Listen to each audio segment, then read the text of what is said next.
Welcome, ladies and gents, back to the B stream here at the Rainbow Six Siege Invitational 2020. Now, if you've only been watching the B stream, one, what the hell is wrong with you? There have been some incredible fixtures over on the A stream. Two, welcome to myself, Des and Ace, here to bring you this next game of Fnatic coming up against FaZe. We had a pretty good game yesterday watching Fnatic and surprised quite a lot of people, to be fair, with how they played on map number 1 against Empire.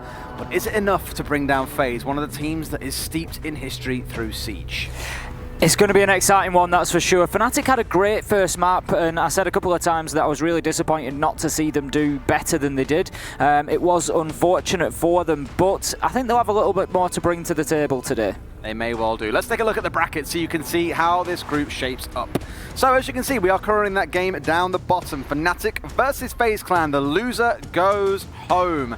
The winner moves into the decider match to face against the loser of the game that is currently taking place over on the A stream, casted by Kix and Intero. So be sure to head over there and get that up on Sided. Of course, there is multi-Twitch, so you can watch both games at once. Definitely wouldn't want to miss either one. I think both are going to be very, very interesting. Again, kind of coming back to Fnatic yesterday, I think they surprised a lot of people with how they played back on map 1. Yeah, I think they really did. Like, I think that they deserved something out of that game. I think 2-1 would have been a fairer scoreline. It really would have reflected more. We saw great plays from Virtue, from Mentalistic. What about that 1v4 clutch? For me, it's one of the players of the tournament that we've had so far. I don't, if you didn't see it yesterday, Mentalistic finding himself in a 1 versus 4. He was in Sunrise, Diffuser at his feet, and he hit some absolutely beautiful shots on the Goyo with the TSC, particularly one flick headshot onto joystick to watch out for. That pretty much made it for him, but it just showed there's some really high levels of gun skill there. Virtue as well got a great 3k, if you remember, from the back of Theatre all the way through into Hall of Fame, and a couple of them were again just really casual sort of flick shots and really, really nice from them. Magnet again showing himself to be a solid leader of the team, IGL, and I think Fnatic have got a bit more than people might expect. Maybe they do. Let's see if the players think the same as well. And here's some words from the Mozzies and the Aussies and the LATAM team that is FaZe.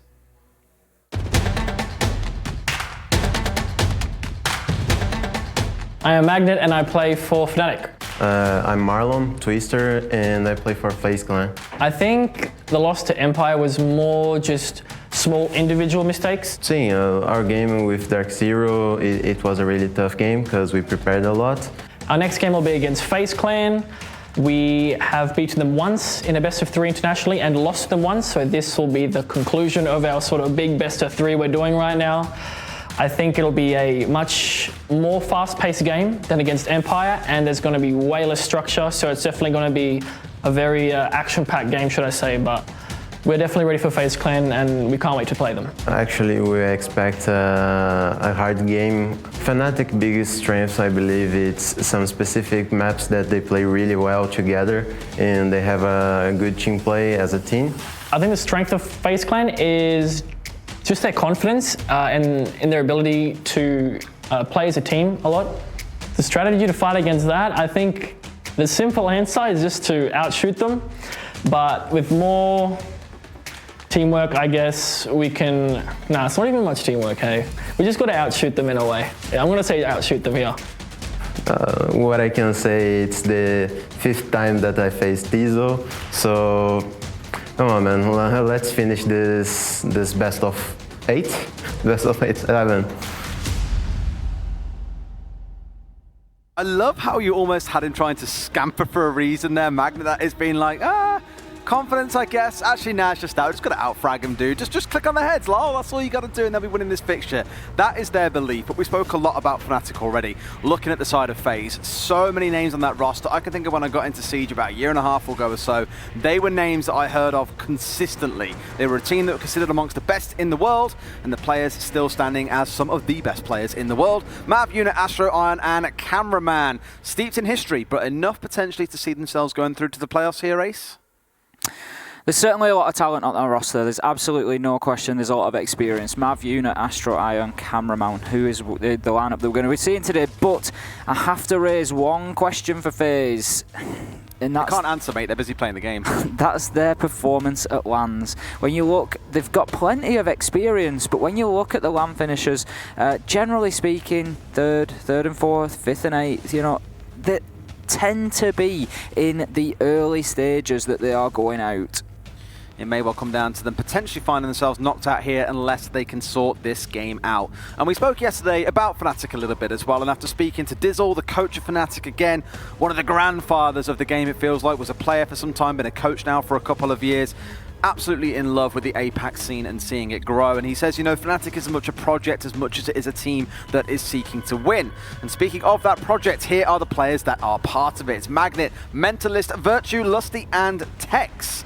And yesterday, back on map 1 against Empire, they gave Empire something to be very, very concerned about, going the full distance all the way to 18 rounds. And we said it was a real shame, because in the history books, all you will see there is a 0-2 in favor of Empire, and it will not show just how well Fnatic played. And I think given how they played yesterday, how they did play today, how they did yesterday, they might actually find success against FaZe and give themselves a second lease of life to go through to the elimination games yesterday. And look at those beaming faces. They certainly challenged Empire, and I think from... Oh, I love you so much, Magnet. I see. Fanboy. I think from sort of being around the team for the last day or two, I really see that they're a team that like to have fun. You can see it. They're having a bit of fun with the cameraman as well. And they are here for a good time. I'm sure they're here to do the work and to win potentially. You know, they're looking to get everything they can out of it.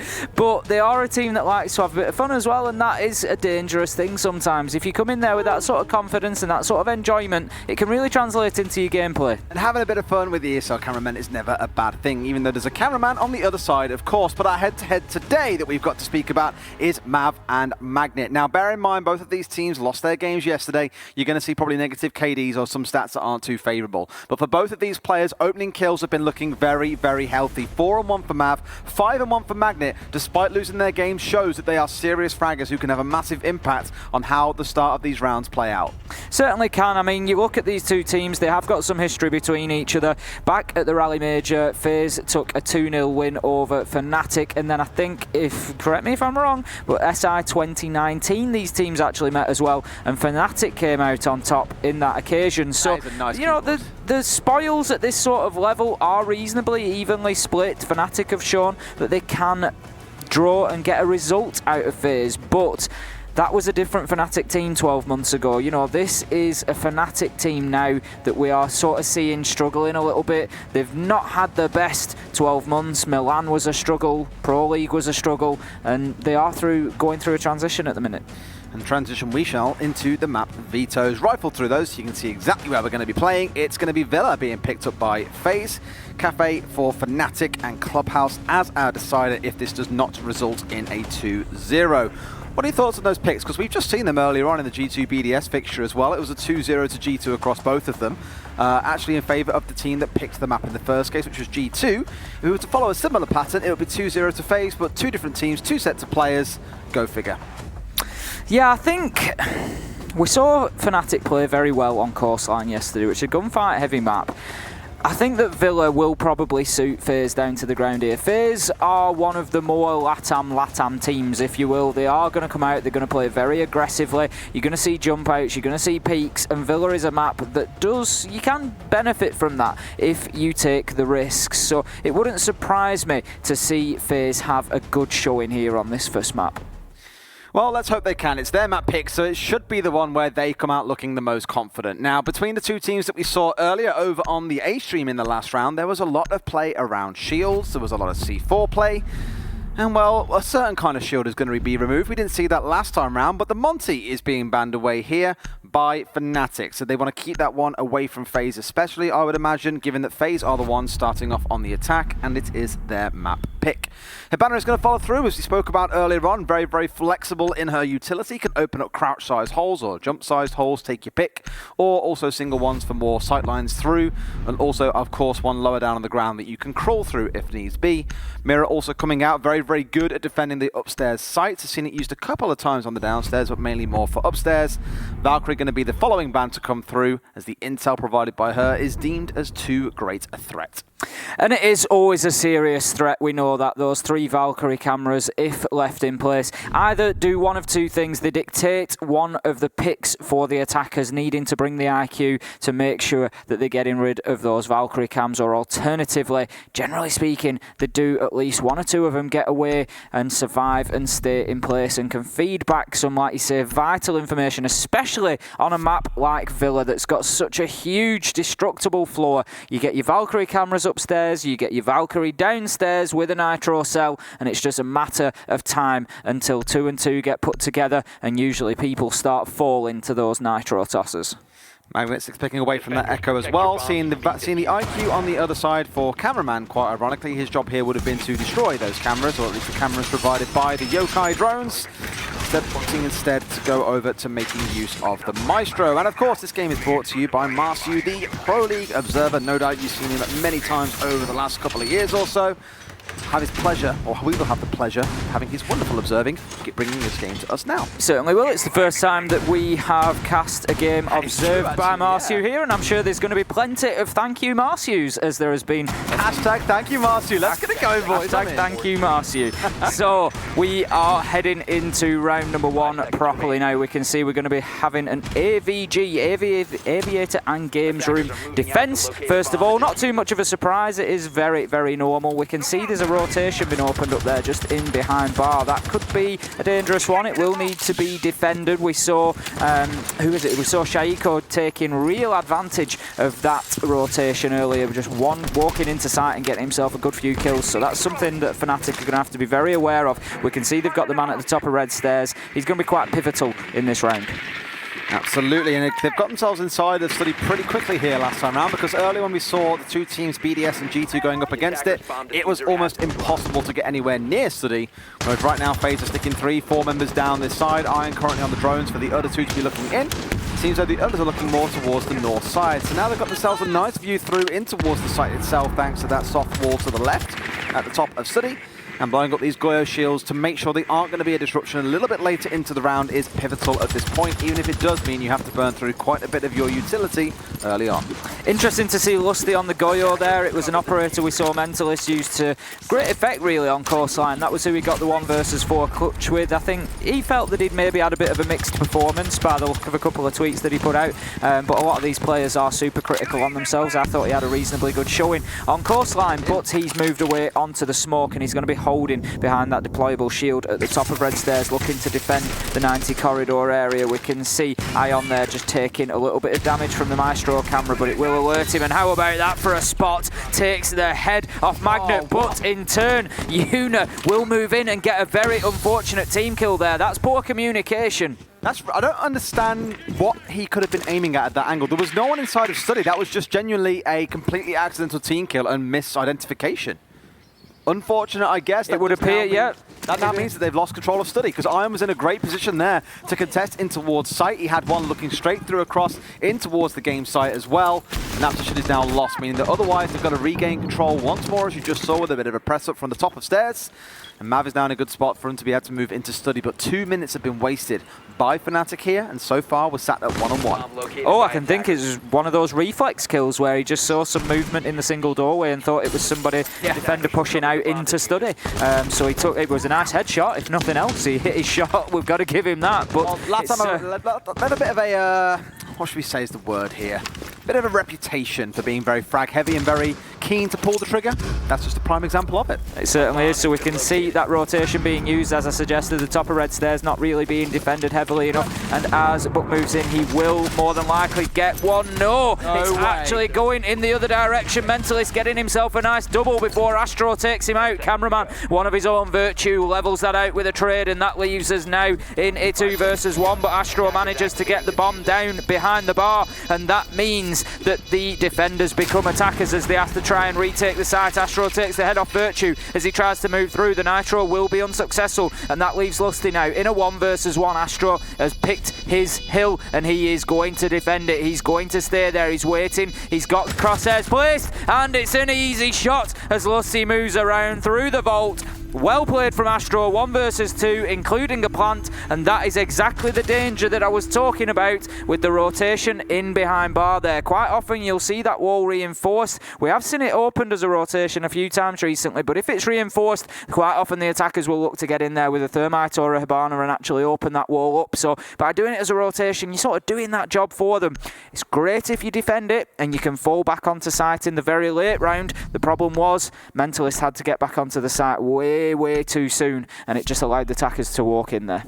Was a real big shame, because that round felt like, for the majority of it, that Fnatic were the ones in control. After that team kill onto Ion, I thought for FaZe, well, they're kind of stuck here. They've got control of the study balcony once more. They've got someone playing at the top of stairs to the southwest. Surely there's no way they get much further than this. And we did see 2 kills come across from Mentalist, who was playing in behind the bar.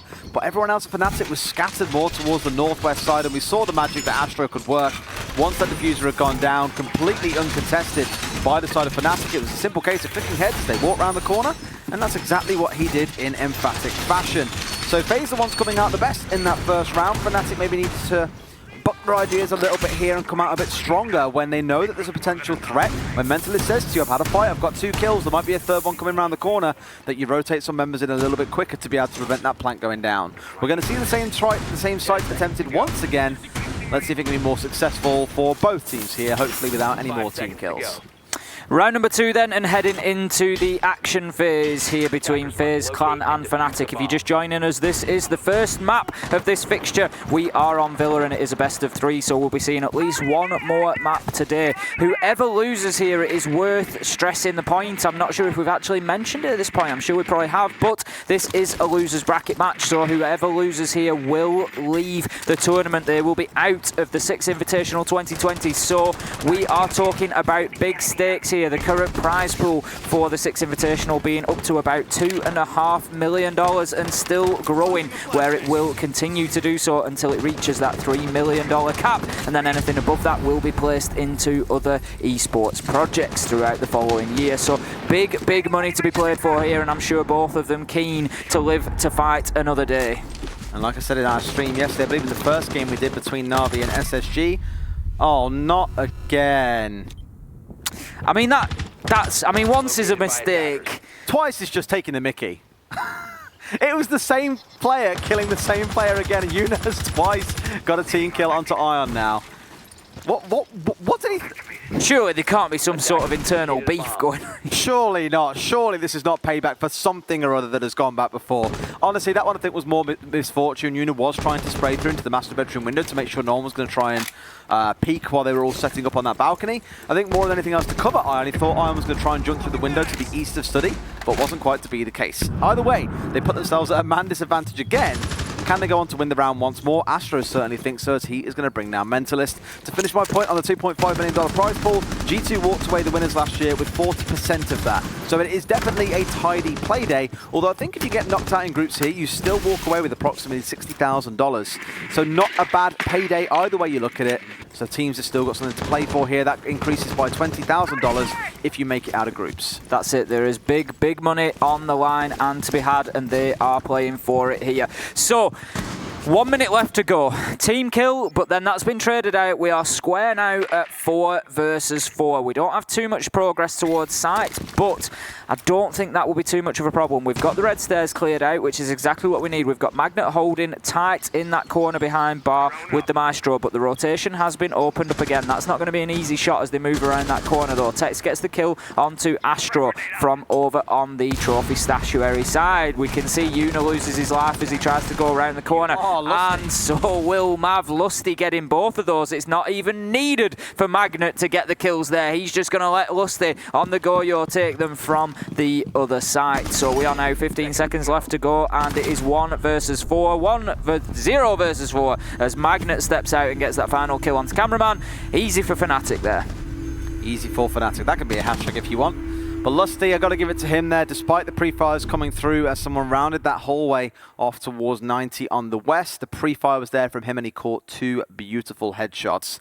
And Tex as well towards the north. I guess he kind of gave them a reason to be focusing on that bedroom window, which is where Yuna found that unfortunate team kill, because he was lurking around towards that north side. Found that frag inside a master bedroom itself.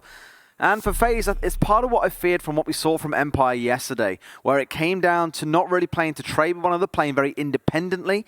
That was this whole summary of that round, whereas when you look at the other side, yes, Lusty was alone on site, but towards the north you had Tex and another player, I forget who it was, playing with each other. It was Virtue. Now I've just remembered, Tex and Virtue were together in case this eventually wrapped out. And this is what I like about Fnatic from what I saw yesterday and what I've currently seen so far in these 2 rounds, is they play in 2s or 3s. They're always as a group, they're playing the game to the book, basically. Round number 3, 1 apiece so far. Fnatic will be looking to come out of this defensive phase as strong as they can. We comment quite often about how Villa is a defender-sided map. We have seen more attacking wins of late, but still, on the defensive side, you really are wanting to come out at least 4-2 if you can, and then you can work on the attack from their phase. If they can come out of this 3 apiece, they'll be quite happy, I would have thought, going on to the defense, because we're going to see what I would imagine will be not a chaotic defense from FaZe, but generally a little bit less structured, a little bit more sort of free-form roamers, jump outs, things like that. So we are into the action phase now. What attack are we going to see here? So we're going towards the trophy statuary site. So there's generally 2 options here. One would be to get yourself into master bedroom. The other one would be to push from the opposite side of the map. You've also got plenty of vertical options as well. That floor is soft, so they could get underneath. They've got Mav on the book, and they can open things up and get defenders moving around. But one way or another, ultimately, they're going to have to push onto that site and pick a plant spot. Generally speaking, it's through the master bedroom is the common one, but we've got a man there in the bathroom, Magnet, just looking to make that as difficult as possible. Virtue in the closet with Ella as well, a very popular defensive technique that we're seeing so far to really slow down that push into master. Absolutely. Now let's see if they can make use of this one. The enemy detected outside. I was going to say there is no alibis on sides. There's none of that horrific baity stuff that we've seen a few teams do so far. But this whole bedroom assault that we see so many teams do, it does require a lot of utility to really pull it off, because often what you'll find is they'll have shotgunned out the entirety of the floor in front of the wall so someone can play downstairs to be able to deal with it. That means you've got to start sending someone downstairs to have a duel with the player that's down there defending it from below. You'll have to contest whatever else is going on. But in this particular instance, they're doing again the sort of thing that we've seen a number of teams began to employ, where you actually extend your hold not just on the other side of the wall, but all the way through into master bedroom. That's why you're seeing the castle wall being used on the one window that looks towards that triple master wall, because what you can do with that is open up a rotation behind it and use that very safely to go from master bedroom back in towards A site. That means there isn't just one angle of rotation anymore, as you can see there from Marsu, that reinforced wall on the left. That just makes it very safe to play behind, which is what you're seeing Virtue right now. So if he wants to creep through there, he's more than welcome to, and you've got Tex watching the main door from behind a deployable shield. Hashtag thank you, Marsu. So we are at a bit of a stalemate at the minute. Everything has slowed down for FaZe. Literally stopped dead. Quite literally. Everything's slowed down. They are gathering some information, looking towards pushing Astro from the sort of Aviator Games side. This is one of the options that I spoke about. You come from the south side, work your way across and apply some pressure from there. It's usually a good idea to have a pinch, which is what they're trying to achieve from the Astronomy window with Mav here. Magnet will get himself a kill onto Yuna though. That puts a small favour towards Fnatic. 5 versus 4 now and only 30 seconds. This is going to start becoming a bit of a rush, but Ion is moving up the Astronomy stairs there, and Astro gets himself a kill onto Tex.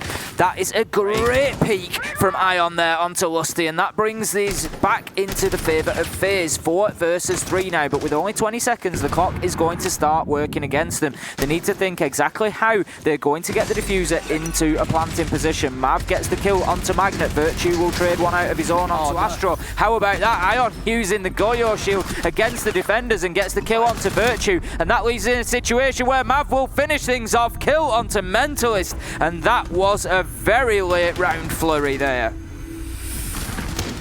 It's beginning to feel almost characteristic for FaZe when things do just descend into chaos and gunfights and kills in the dying seconds of a round. We saw it a little bit yesterday. It's what I remember from them back at Valencia, for example. The strategy just kind of goes out the window sometimes and does turn into a last-second rush. And I think things fell quite fortunately for them there with the whole Goyo shield being there. That essentially served as someone watching that angle for them because they couldn't be contested through there. All Iron had to do was push instead through into statuary and go for the fights from there. It was very, very comfortable for them. It's trophy, sorry. And it was very comfortable for them from there.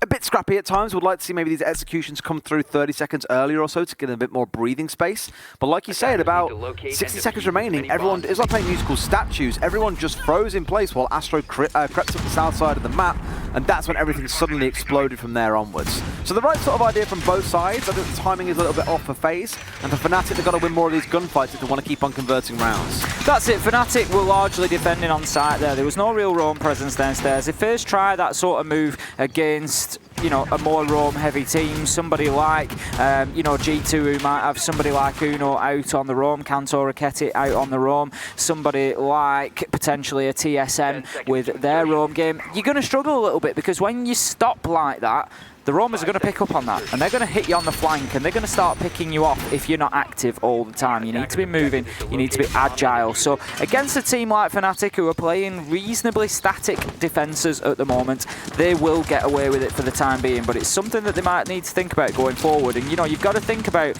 who they might play in the rest of this group, and they may well be coming up against Empire or Dark Zero, which is the fixture going on the opposite channel, and either one of those teams is going to damage you in that situation. It's kind of weird how actually in this group, I think you can look at a team and point out what their flaws are. Empire, yesterday we spoke about it a lot on stream, about them going for 1 versus X's and not worrying about trying to trade off each other. In this game already, we've spoken about the weaknesses we're seeing from these two. Dark Zero, admittedly, haven't watched a ton of, not quite sure what that might be for them yet. For all we know, they might proceed out of this group, in which case they're not even part of the conversation for the elimination matches that take place tomorrow. So let's see if FaZe can continue their winning streak on the attacking side of Villa here. We spoke about it earlier and said it is generally a defender-leaning map, or so is considered, because it's quite hard in the first place to even get inside the building for both of the upstairs sites. It takes a lot of utility to clear out bedroom and bathroom before you can start looking inside. On the south side, getting inside a study is incredibly difficult, especially now thanks to all of the shields that we see from Goyo's, for example, which is exactly what is burning inside of the bathroom. Magnet is going to piece the hell out of there and move himself in towards Astronomy as they give up that area of the map to FaZe. A lot of pressure from the north side is building here. 1.5 minutes, and FaZe again want to start thinking about getting inside the map. I'm not sure they've got any boots on the ground on that upper floor. They've got somebody in downstairs. I think it was the IQ of cameraman who is just working around underneath, but they need to start thinking about getting somebody in upstairs and just getting those feet in place, ready to push into site. IQ just down there using that scanner to clear out all the utility that she can, clearing ADSs particularly, which is going to open up the floor for particularly those Zofia gadgets and any nades on the book to be put to use. We can see a Goyo shield, I think it is, being detonated there, and that will just close things off for about 10 seconds. We are down to 1 minute now, and FaZe, they've looked very much at the minute like they like to get into position, step 1, execute step 2. Rather than being sort of fluid and dynamic about that, it's very much about, right, we're in position, now we're going to push. There comes a double kill, and we will see it mount from here. There's 3, Yuna onto Virtue, 5 versus 2 now, and then 5 versus 1 as cameraman gets Magnet. It's all down to Tex, and Astro will finish things off, and that is very much something that we are seeing round after round from FaZe here. Well, we'll give it to them. They did do what I asked that they did after the end of the 3rd round. Not that they can hear me, of course. Who cares what a random caster is saying? But they did speed things up a little bit. There were about 60 seconds left on the clock there when the execute did finally come through. They spent quite a bit of time in making sure that the right areas of the map were cleared as well. And that's what I did like about that round from FaZe, was it was very methodical. They got control of Closet. They made sure the bathroom was cleared out. They made sure they had control of Master Bedroom so no flanks could come through.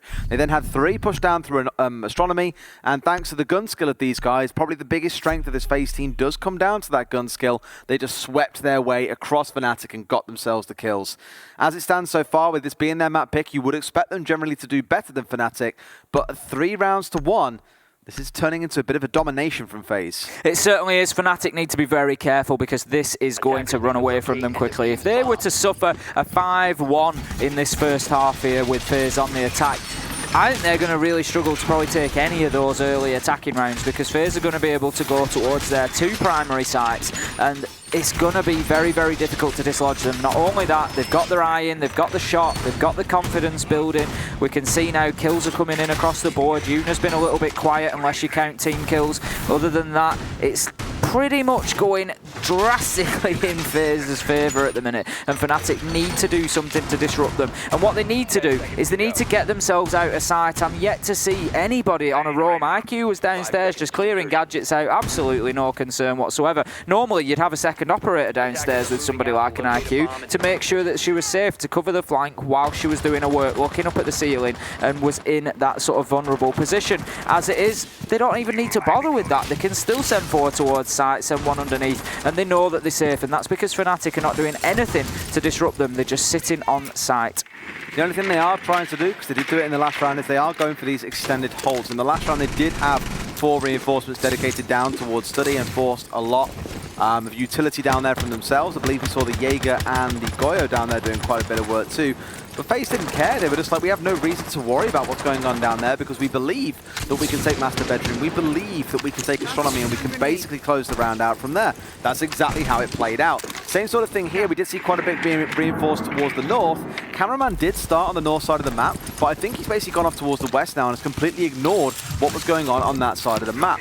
So again, FaZe are just saying, we don't care about your extended holds because we know that we can win the gunfights. We don't need to worry about you guys getting a flank on us because as soon as you try and push us, we're going to kill you. That's no problem at all for us. And there's Cameraman joining the rest of his team off towards the southwest. If you're going to extend your holds as well, you need to put more faith into holding them, and that's not what's happening. Yuna there getting the kill onto Mentalist, and once again, within a minute and a half, the top of Red Stairs is cleared out. We've commented on this a number of times now. I know they did better last time. They managed to defend that single doorway. They managed to defend the push in behind bar, but you're not going to be able to rely on that every single time because it is tough. Magnet's led in that same position again. Mav's gone in and droned him, so they are fully aware of that. He's now more than likely going to try to just reposition. He wants to keep himself somewhere around there so that he can challenge that rotation with the Alder, and it's not a gun that you want to be running onto the end of, but we can see Mav going underneath here with the book, opening up the floor, and there is absolutely no challenge on him. 3 players of Fnatic alive, 3 players on or very close to site, and that means that the rest of FaZe have just got the run of 80% of this map to do whatever they please. And enough time to make it happen as well when they have 60 seconds left. Now, Magnet at least has got the right sort of idea here. Rather than holding very close to the rotation, which was Mentalist's mistake back in round number 1, he's holding a little bit further back with that Alder and just daring someone to try and challenge it. You can see Mav on the downstairs. I think he's more trying to identify who might be on site and what they can do. We did see him on his drone for quite a while, but nothing really much more to come of it. Virtue and Tex are holding off towards the east side entirely. FaZe don't really seem to be aware of this, because there is very little pressure actually coming in towards games itself, and most definitely no pressure coming in towards the Vault. They've still got Yuna on live, who I imagine would still have a couple of exothermic charges online. I haven't heard any go off in this round. So as things stand, FaZe have got the tools, but aren't really pushing for it. Yuna's going to find a kill onto Magnet at least, and that is the Maestro gone from games. This should be the execute point now coming in for the other side. That's exactly what's going to happen, as Astro and Mav will clean up the final 2 members of Fnatic, and things go to 4-1.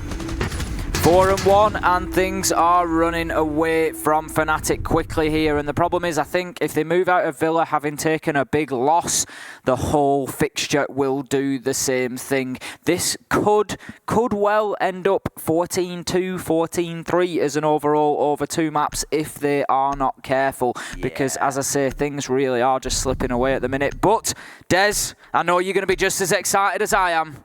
We've got an Aussie on a Mozzie. Hey, Aussie on a Lusty. Is Lusty one of the Aussies? They've got 2 Chinese players. I can't remember which one.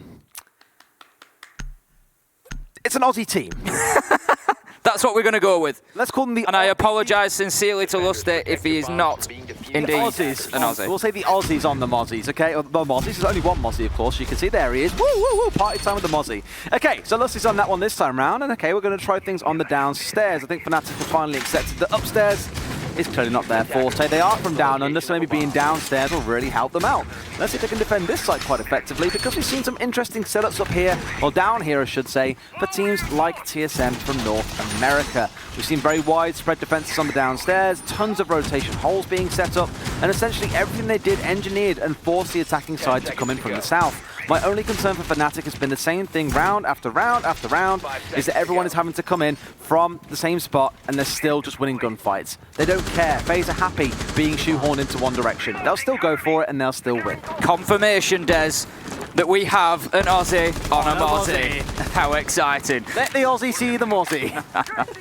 So, round number 6, we are 4-1 in favour of FaZe Clan at the minute, and Fnatic desperately need to get this defensive round lest they go into the half 5-1 down, and at serious disadvantage coming through to their attacking half. I think they are going to struggle on the attack against FaZe, because generally what you see from teams on a defence gives an idea as as to how they will progress with their attacks. So Fnatic have been very static, remained in sight, not really played much of a roam game, if any at all. They've not tried to disrupt the attack whatsoever. So that would suggest to me, coming onto the attack, it may not be something that they're actually then prepared for facing themselves. And if FaZe get a couple of men out on the roam, which I would expect them to do, it could well start to fall apart quickly for Fnatic. Now, what I like to see here is we are on a downstairs site, but we've got some utility and a hold upstairs by the looks of things, and that is a good thing. This is exactly what I've been saying, that they needed to just mix things up a bit and play in other areas of the map and not allow FaZe to just build themselves into that execute and then act in the last 20-30 seconds. I agree with your point earlier on as well around it being very kind of step 1, step 2, step 3 for FaZe, because it kind of comes to a point where everyone freezes, gets on drones, or waits for information from the drones, rather than kind of moving as 2 or 3 and then having the other 2 being on drones and kind of droning you in and setting you up for that kind of thing. That's the way it's panned out a couple of times. Lusty finds a kill onto Cameraman, 2 kills immediately, make that 3. Fly back in the other direction for FaZe as Fnatic have been decimated once again into a 4 versus 2. There's a lot of work to do if they want to be able to save this round. But FaZe are all over this top floor right now. They've got the angles they want, they've cleared out the roamers, and that leaves only Magnet on the Legion and Mentalist on this Goyo with an opportunity to slow them down and potentially save this half for Fnatic. And I say save, at 4-2 to the attackers, I'm pretty much, you'd already consider, even at 4-1, you consider it a loss. Yeah, it's not really saving much, but honestly, I think it is going to be a big ask for Fnatic to get anything even out of this round. 4 versus 1 now at this point. Ion taking Magnet off the board, and that leaves Mentalist all alone downstairs on the Goyo. We know what he can do. He's been here before. 1 versus 4. He won't do it again as Yuna steps in, gets the kill onto Mentalist, and that is more likely and much more often going to be the outcome in that sort of situation. 5-1 on the attacking half for FaZe Clan. They move on to the defense, and I think this one is going to be over quickly. Yeah, just don't blink. It's like when you got like a band-aid on or a plaster on, depending on which part of the world you're from, and like you want to kind of take it off slowly because you know it's going to hurt. It's one of them ones where you just got to go, guys, just get it over with. Just rip it off and just get this done. Let's just move on. Villa's done. Let's just move on. Let's not bury ourselves in being tilted much longer. Now, for all we know, Fnatic could be phenomenal at attacking this map. Now, from how the defensive half has gone, they had the right idea. They've got the setups. They had the angles, people watching in the right places. And even with FaZe being quite slow and not really keen to rush and make things happen for the early parts of a round, they still just couldn't deal with the gunfights. And I'll reinforce it again. The one thing that is shining for FaZe right now is their gunplay. They are getting kills ridiculously quick with very little contest coming across from Fnatic. The only time Fnatic have really found kills is when they were ready. They knew that there was someone most definitely coming. So whether it's a game of intel for Fnatic that needs to improve or whatever it might be, there are clearly some times where they can win these things, but it's becoming much more infrequent as the map goes on and FaZe get more and more comfortable. You've hit the nail on the head, Des. Ultimately, even when getting into the positions to be in those gunfights, Fnatic are losing them every single time. And we know they're better than that. This is not the fact that Fnatic are not capable of winning those gunfights, but nobody on that team has got more than 3 kills to their name. Meanwhile, Astro is sat on 9 at present. So it really is something that Fnatic need to start doing, is getting in and winning their ones. We say it countless times, Siege at its core is ultimately an FPS, and you have to be able to win those gunfights if you want to win rounds. Oh, you're singing from my hymn sheet here, Ace. You're a man after my own Because you've heart. said it so many times to me. Well, what can I say, mate? It's finally gone in. Brummy's leave an influence on people, and clearly this one's now stuck in your brain. You'll never be able to forget it. You'll be going to sleep at night and you'll just hear the whisper. It's an FPS and you've got to hit your shots. That's usually because you've crept into my room, Des. Only to try and shape your eyebrows out to complete the nice roundness of your head. Let's see how this thing starts off. Then Fnatic on the attacking side of things now, as again, the Villa being a very defensive-sided map, it makes it quite tough for them. It's an uphill struggle to be able to bring down FaZe on a map they're very comfortable with. Ion hugging very close to the window there, as you saw, just daring the APAC team to come diving in so he can let himself a kill or 2. Who knows, maybe even a jump out is on the cards.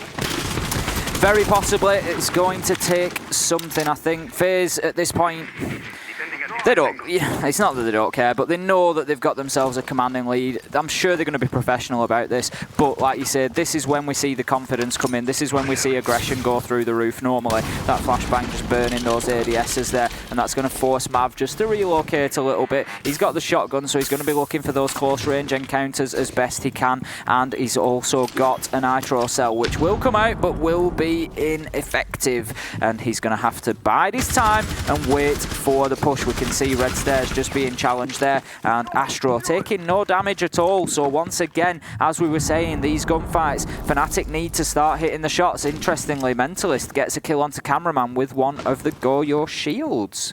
And that comes down to the Nomad as well. Maybe he shot one out from somewhere, not quite sure where it would have been, but hey, it works.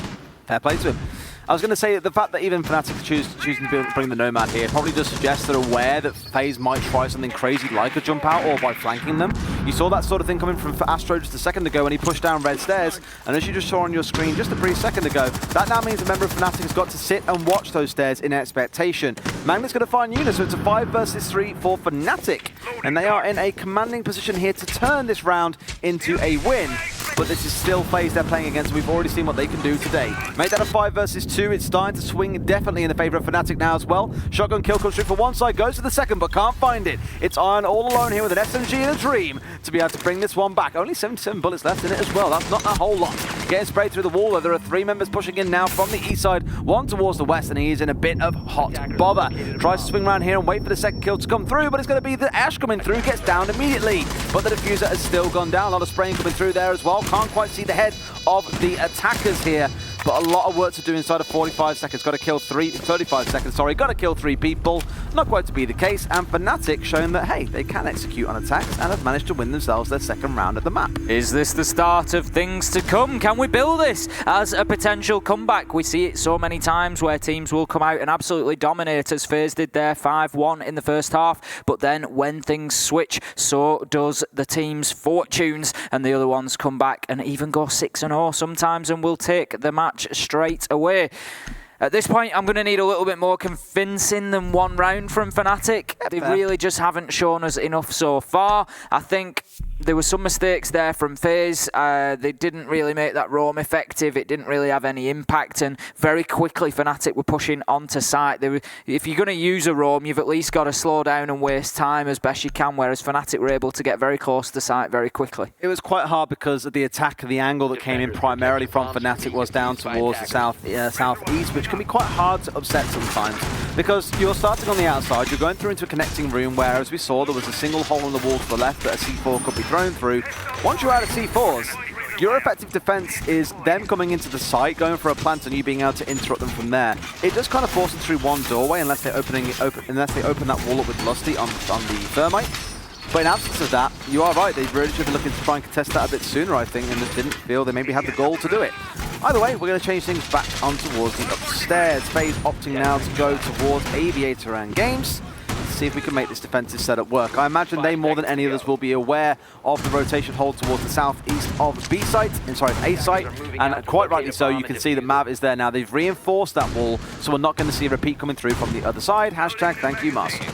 That's exactly the wall that I was talking about. Quite often it is reinforced like that, and it just forces some sort of hard breach to open it. You've got Thermite on the board. It's a difficult one to get into like that. Sometimes on the 90 corridor you can be very easily challenged, so quite often it will just be a small Hibana sort of prone crawl hole that will be opened up there and allow the attackers. First thing it does is it gives a line of sight into sight, so anybody playing in behind the bar has to move away, and so the defenders are pushed back into vault usually, but it also allows attackers then to move in and occupy that space and try and get the diffuser down. That will be something that Fnatic might need to attempt, but we can see that they are coming in quite heavily from the master bedroom side this time. It's very similar to, as I said last time, you've always got the option of coming in from the opposite side of the map and working your way across the top, gaining map control as you go, and then looking to push onto site from there. 1 minute into the round, Cameraman has taken the first kill. The Mozzie this time being used against the Aussie, with Magnet going off the board. The Ash is dead, and we are 5 versus 4 and nearly halfway through the round. Heard of the Elf on the Shelf? Have you heard of the Aussie on the Mozzie? There are so many things I can think of drawing this to. It's hilarious. It's the thing of this weekend. It's the creation the Aussie on the Mozzie. Unfortunately for Fnatic, if the game continues going the way that it's been played so far, we'll be hard-pressed to be cracking any more of those jokes as we go into tomorrow's games. 5-2 as it stands, 90 seconds left in this round, and Fnatic still at a spot where they're trying to approach the site. A lot of focus is put on the north, as you can see here. And of course, trying to get rid of these Goyo shields. They managed to creep their way around that pest, not quite sure exactly where it is. But no fears, as they have covered out most of this north side. Again, making sure they're bringing along this Nomad does mean that it's harder for players like Astro to roam behind them and cause a bit of chaos. My concern is here, though, you've got Intel being denied by the Mozzie, you've got the Goyo being set up with the Vulcan shields to deny you when you actually try and push, and you've even got Mav on the Echo for some late round insurance if you need it, if a plant were to come through. I feel like FaZe came out, and although they may feel comfortable on Dining and Kitchen, they didn't take one of what would be considered the stronger sites on the map. Even though we've seen those bottom floor sites being used more frequently, they're still, I think, a little bit shaky in terms of return sometimes and how successful teams are on there. Now that they're in Aviator Games, FaZe are feeling a little bit more comfortable to me. Cameraman getting that early kill. We can see some real aggression coming in from Astro here. He will be full flash white though, but survives for the moment. Lusty will finish him off with the pistol though, so that leaves us now 4 versus 4. But 4 versus 4 with only 20 seconds to go is going to be a huge ask. 15 seconds and counting as we see a fire arrow, I think it was, come out there. Yuna will get a great kill from in the vault. Out comes the impact nades to try and do any damage that he can. Mentalist onto Cameraman. Ion will clear Mentalist out. Behind the vault door though is the danger. Yuna will clear that up. Tex goes down. There's the double kill. Lusty gets one, but it will be impactless as the clock ticks down. Fnatic unable to get the diffuser down, and FaZe move on to map point. FaZe looks a bit shaky on the defenses so far, considering this is their map pick as well. Like, Fnatic have won one of them out. Now they've just turned it that second round into a 1 versus 1 at the end that was won only by the clock. They're almost giving up a bit too much room to them. And either they just feel completely inhibited by the fact that Mentalist is on this Nomad and is really blocking the rotations that maybe they're looking to do. But even when it comes to gunfights, it just feels like they're being caught off guard by Fnatic in some ways. Almost like Intel is missing. It could be interesting to see the attacker ban coming in from FaZe on the second map. We might see something like that Nomad being taken out if they do feel that they've been stifled from it on the roam. You know, we know that Astro likes to get out there on the roam. We've seen him do it, but like you say, he has just felt like he's on a bit of a leash and not able to quite do exactly as he would like. And on Kafe, with the size of the map, really, you'd be hard pressed to say that you don't want, that you would allow that to go through if you're a team that gets troubled by it. So I think in that case, maybe yes, we do see the Nomad ban come through. We already saw exactly how much use it was for BDS there, making sure red stairs were available to drop into, so on and so forth. But of course, got to get to the conclusion of this map before we even look at getting to talking about Kafe. So, Trophy Statuary is where we are heading for round number 9. 6-2 it is currently to FaZe Clan, and they are starting to run away with this. I think coming into this match, it is fair to say a lot of people would have seen FaZe as maybe a bit of a favourite here. But I think sometimes that just comes down to being maybe the more sort of well-known team. You know, the APAC Pro League, as great as it is, you know, sort of off a little bit separately with the times, particularly that it's played and things like that. Not everybody manages to catch all the games, so the teams aren't always as well known, but Fnatic are currently sitting at the top of that APAC Pro League. They've had some roster changes lately that seem to have worked out a few kinks for them, and they are coming back together very, very well. However, FaZe here are dominating at this point in time. As we said, this is their map on the Villa, and they are very, very comfortable, although not as much as we might have expected on the defense. But there comes a great Nitro toss from Yuna to start things off on the Magnet. Where was that kill as well? Where's the operator who's dead? Oh, wonderful on the window. Thank you very much, Marcio. So that was actually what we've kind of wanted to see from them here, is being a bit more aggressive on the defensive setups rather than waiting for the last second pushes coming in for Fnatic to turn into a gunfight on site. What they've now done is put a thorn in the side of Fnatic early on, so they can't attack as fluidly as maybe they would like. Yes, the Ashe isn't strictly the most crucial operator to have in an attacking lineup, but that soft breach is very useful alongside the Zofia to make sure you go through a lot of those soft surfaces and push your way through. Never mind the fact that it's also a 3-speed and the captain of the team that has been killed here as well. That will definitely put a bit of a dent in the sails of Fnatic in their voyage towards a victory here on Villa. So 1 minute 30 left to go. Fnatic making good progress across the top floor here, as we've said. Quite a viable strategy to attack from the south side, take over Aviator Games and push forward from there. Then you're looking to go through the double door that moves through a single door into Statuary and get a plant down just inside of there, basically ahead and to the right of where we were looking then. Got to give it to FaZe as well. How far back they're playing right now. They're playing stupidly defensive, almost as they're trying to play for a retake, and they're just saying, look, if you guys want to step inside the site, that's no problem by us. Like, we'll happily sit back. We've got the Maestro cameras from Mav set up as well. Likely got a camera or two stolen by the Mozzie. If not, then it's still intel denial. Just going to slow everything down for them and make this quite hard to go for. And as soon as they do try and go for a plant and push in, expecting to find a firefight, well, FaZe are ready. And you've already just noticed immediately 2 members from Fnatic have rappelled up onto the roof, got straight over the top, and are now dropping outside a master bedroom. They have spent 2 minutes clearing the south side and have now decided to change tactic with about 45 seconds left to go. That is a huge risk, and they are going to have to move incredibly quickly here without properly droning things out, without using their utility correctly. This is going to turn into a bloodbath to close things out. That's the sort of indecision that can really hurt you. And how's about this? We did suggest we might see jump outs from FaZe. Cameraman will go for it but lose his life. Lusty will also dispatch Astro, and that leaves us now 5 versus 3, but Lusty will be collected back up onto 20 health. So we are 4 versus 3, sorry. And we are pushing into the final 10 seconds. Fnatic really need to think about how and where this diffuser is going to go down. That's no good for them as Ion and Yuna come in with a big double, and Lusty will trade out the last, but that leaves us 2 versus 1, 1 versus 1 as Mentalist gets the kill onto Ion, but time will do for Fnatic as they don't have the diffuser in hand and cannot plant it. The clock ticks down and map number 1, Villa, goes in favour of FaZe Clan. Fnatic 1 step towards going home. They are, and it's been a long way to fly for these boys coming across from APAC all the way up here to Montreal. And I mean, looking across the scores, it's still not too bad in terms of the number of kills. Even for FaZe, there weren't tons of kills going across their way either, to be fair. 9 for 3 members of the team definitely isn't bad across 9 rounds. On the other side, 7 to 6 and a couple of 4s. Not the end of the world, I'd say. So there's opportunity for Fnatic, right? It's no lie that they can find kills when they're on the attack, but on the defensive side, that's when things really seem to fall apart. They just didn't seem particularly comfortable in that one. FaZe taking it 5 and 1 when they were on the attacking side of things. Bit of a messy defense coming out for Fnatic. But now we go into their map pick, which is Kafe. Maybe we see that change around a little bit. Possibly. You know, you'd have to expect, we always say this as teams come into maps that they've chosen. They've obviously got a plan there, they've got a strategy, they feel comfortable, but in a map pool of 7, teams that are getting to this level, we would expect to be comfortable on any map anyway. And yes, we know that there's teams that have maps that aren't their favourite. Empire always ban out Villa. I live for the day that we see Empire play on Villa. I think everybody's going to be stunned when that finally happens. But given the normal maps, you know, the majority that we see sort of consistently, your Clubhouse, your Cafe, your Coastline, your Consulate, you would expect all the teams to be at least proficient, if not excellent on there, if they're getting towards this sort of level. So as much as, yes, it is Fnatic's map pick that we're coming on to, I still don't think it gives them a huge advantage. Put it this way, if it carries on like that just did, they're going to lose.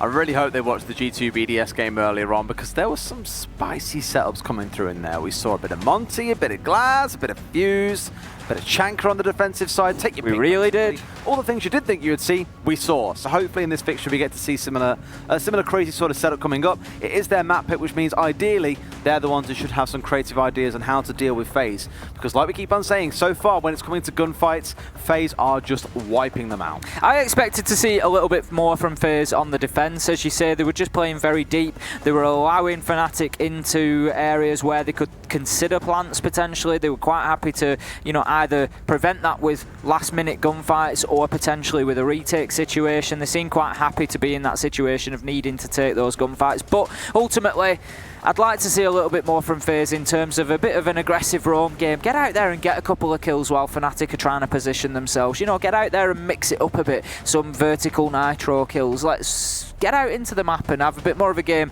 rather than what we've just seen there on Villa, which is basically 2 teams moving into execute on site, getting into position and then pushing. And that's all we've seen for all those 9 rounds. We saw basically one C4 kill come through aggressively from FaZe on the defensive side, and that was the one that was off towards the window on 90. Outside of that, it was fights all around site, like you say. It's been a bit scrappy. That's probably the best way we can summarize it. We've came in from a few different angles here and offered some different thoughts, but basically it being scrappy, and we can hear from the room next to us a lot of shouting going on. So it sounds like there's some fun stuff still happening in this group either way.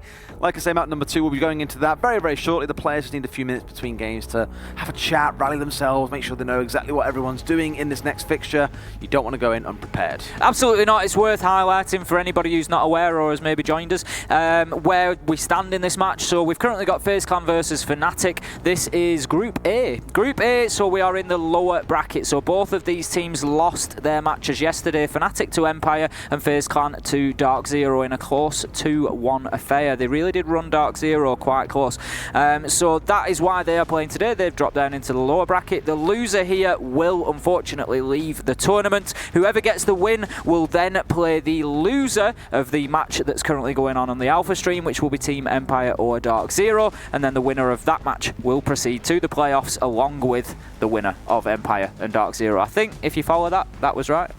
If you follow me. I half followed it, so don't worry if you didn't either. Totally fine. I think it'd be interesting if you see FaZe are the ones that go through from the back of this fixture, though, to face off against.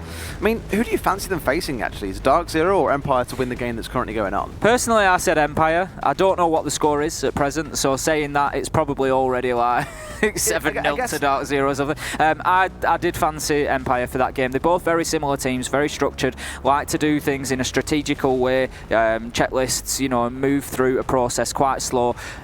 But Empire are just very, very good at doing that. And I'm not saying Dark Zero aren't. Very talented team, very good players on there. Sky's recent addition has been a fantastic thing. I just think Empire, on the day, difficult for anybody in the world to stop. They can, but again, I can't help but raise that same weakness that we saw from their game yesterday, which was that they don't really play as units. They're so used to being the cyborgs, as we've all taken to calling them, that they will push by themselves and try and find kills and then find themselves ganged up on, which is what we saw in that coastline game between them and Fnatic, which ended 8-7.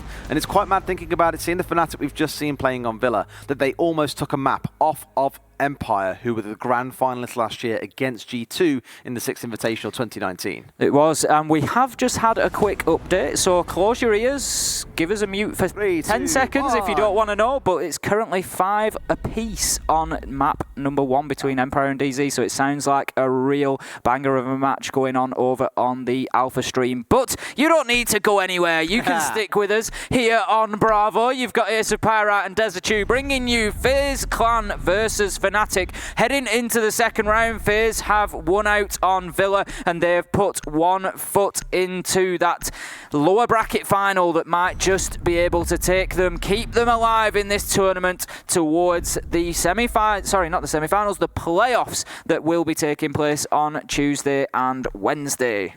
And if you're a LATAM fan, there is definitely no reason to go anywhere after the conclusion of this game, because the next group is pretty much the all LATAM group, apart from Giants, of course, who are joining them from APAC. Otherwise, you see NIP, MIBR, and Team Liquid all playing. So it's definitely an afternoon of LATAM is the way I'd summarize it. Yeah, I'd say that's a fair comment. I think, personally, again, you know, my opinion on that final match is from what we saw of Giants yesterday and what we know of Liquid, having seen them win at OGAP. I think Liquid lost to a good NIP side. I don't think that's too much of a comment on their performance. It was a close-run game, I believe. Again, so I think Team Liquid will probably have too much for Giants, and that group will become an all LATAM situation. But we're going to lose 4 teams today, so 1 team from each group will go home, and then that will be replicated tomorrow with another team from each group going home, leaving the top 2, as it were, from each of the 4 groups, heading through to the playoffs on Tuesday and Wednesday, and then we'll lose another couple of those before we head on to the live finals, which begin on Friday.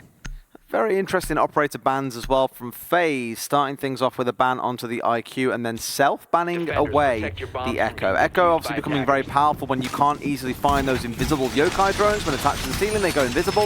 Without the IQ, it is almost impossible to identify where they are, but for them, they're saying, well, we still don't care, we just don't want to play against either of those operators, so they'll be removed. May end up seeing a bit of Valkyrie coming into things as well at some point for the defenders, knowing that IQ is not on the board. However, we shall see. For now, it's Fnatic starting off on the attack. A lot of soft breach, and as we expected after our comment on it back on Kafe, we're going to see Nomad being brought to the fore as well, likely to arm those stairs so there is no craziness coming through from FaZe, unless of course they can deal with those air jabs before pushing forwards. As I say, I might have expected to see a Nomad ban there. We can see the attackers that did go were IQ and Thatcher. Thatcher becoming a much more popular ban. Again, Thatcher gets more and more powerful as time goes on. He's already been touted as a powerful operator, and we can see that that's been accepted within the thought process of some of the new operators that have come along, like Maestro, where the Thatcher grenades, the EMPs don't just actually destroy his utility. Instead, they disable it, and if you will, that's sort of a miniature nerf towards Thatcher, because every time somebody comes into the defense side of this game with an electronic gadget, Thatcher becomes just that bit more useful, just that bit more powerful, because he has another string to his bow every time that happens. And we're getting to a point now whereby he is very, very powerful and is seeing a higher ban rate. Teams still really like to have Thatcher. He really is probably one of the most difficult operators to choose to ban in the thought process of, do we want to not play against him more than we want to use him? That's the kind of confusion for me for Fnatic. They're the ones on the attack, yet they were the ones who opted to ban it. So they're going to have to deal with these mute jammers all by themselves. Now looking at the setup coming out of FaZe, this is very reminiscent of what we saw coming out of G2 on their defense of this map earlier on today. The idea being when you put a lot of presence in around this area of the map, as you can see right now, you basically stack up a couple of shields, mute jammers, ADSs, everything you can think of goes in down there. But there's no ADS there to cover this one off. I think they managed to get rid of a Goyo shield there. Now no one's going to burn. Yuna is okay and safe for now, but his life is definitely in the balance there. One well-placed grenade will see his time on for this map done and dusted. There's no doubt he'll be burnt away by the Goyo shield that is sat in there with him right now. Still a bit of a slow start for Fnatic, mind you, yet to actually drop inside of red stairs, and we are 1 minute and 45 seconds into the round. Gotta start speeding things up, I fear, if they want to start making progress in towards actually getting the sights. Wow, look at that. He's in a death trap in there. He's wedged in. He's going nowhere. That much is for sure. Remember, those Vulcan shields do spill flames away from them, so he should be reasonably safe from those within the area that he's in. But no, it's actually... That's it. Very, very well played. They've got in. Fnatic have exploded that shield. The flames have actually lit back towards him, and he's got no option, nowhere to move. So I think there's lessons to be learnt there for FaZe in terms of that defense. We've seen many iterations of it, and I don't think that that's the best one we've ever seen. That ain't the play, Chief. That's what you want to say, really.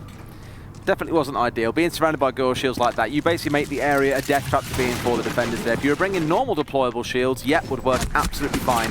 Not too sure about Vulcan shields being brought for that purpose. Either way, that does mean Fnatic are now inside and able to move. Cameraman is going to pick up a kill there to slow down the onslaught that's coming in. But once again, as it's becoming tradition with these two teams, we're coming things down to the wire. 12 seconds left on the clock, and Fnatic need to force their way in now to go for a plant. They certainly do, and they have all the map control, they've got the numbers advantage, they've got what they need, but they need to do something with it. 1 second left to go, and Lusty is getting that diffuser down in the very last seconds of this round. Magnet gets himself one from East Balcony. We can see now Cameraman is in a retake situation. He's using the information that he's got, which is that Magnet is somewhere over on the east side, but it won't be enough information as Magnet pops up and gets that final kill with a headshot onto Cameraman, and that is round one going to Fnatic. And attacking the top floor successfully is no mean feat. You know what that set reminded me of? Like, you know, I used to play like a lot of video games when you were younger, and it was really obvious that there were a group of enemies together that you couldn't kill with your current weapon or whatever else it was, but in the middle of them there was a massive bright red barrel, like petrol cans or something like that, basically screaming, "Shoot me and everyone around me will die." That is exactly what just happened, because for Fnatic, for 1 minute and 45 seconds, they were stood above the hatches, unable to enter.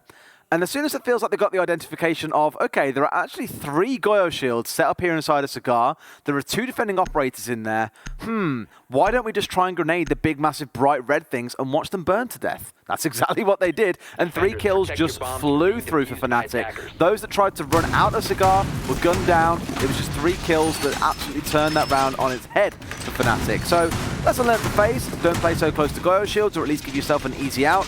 The Fnatic maybe, well, load up a little bit sooner, it might just help you. FaZe have opted to head down to Kitchen instead of trying that top floor again. They just decided to mix things up. No surprise, they were absolutely nowhere near defending that top floor really, so that is not too much of a shock. I said this on the last match with Cash, you might not have seen that one if you've been over here on the Bravo stream, but downstairs, a little bit confusingly, we've got two kitchens. We've got kitchen service and kitchen cooking, which are our sites A and B, so we will be calling them kitchen and service for you so that we don't confuse ourselves. I feel like you've said those exact words, even ending it on these, so we don't confuse ourselves every time we've done Kafe so far. Is that? No, I've only said it once. That was in the last match. Exactly, it's the only time we cast Kafe. I've only said it once then. And now that second time, just now.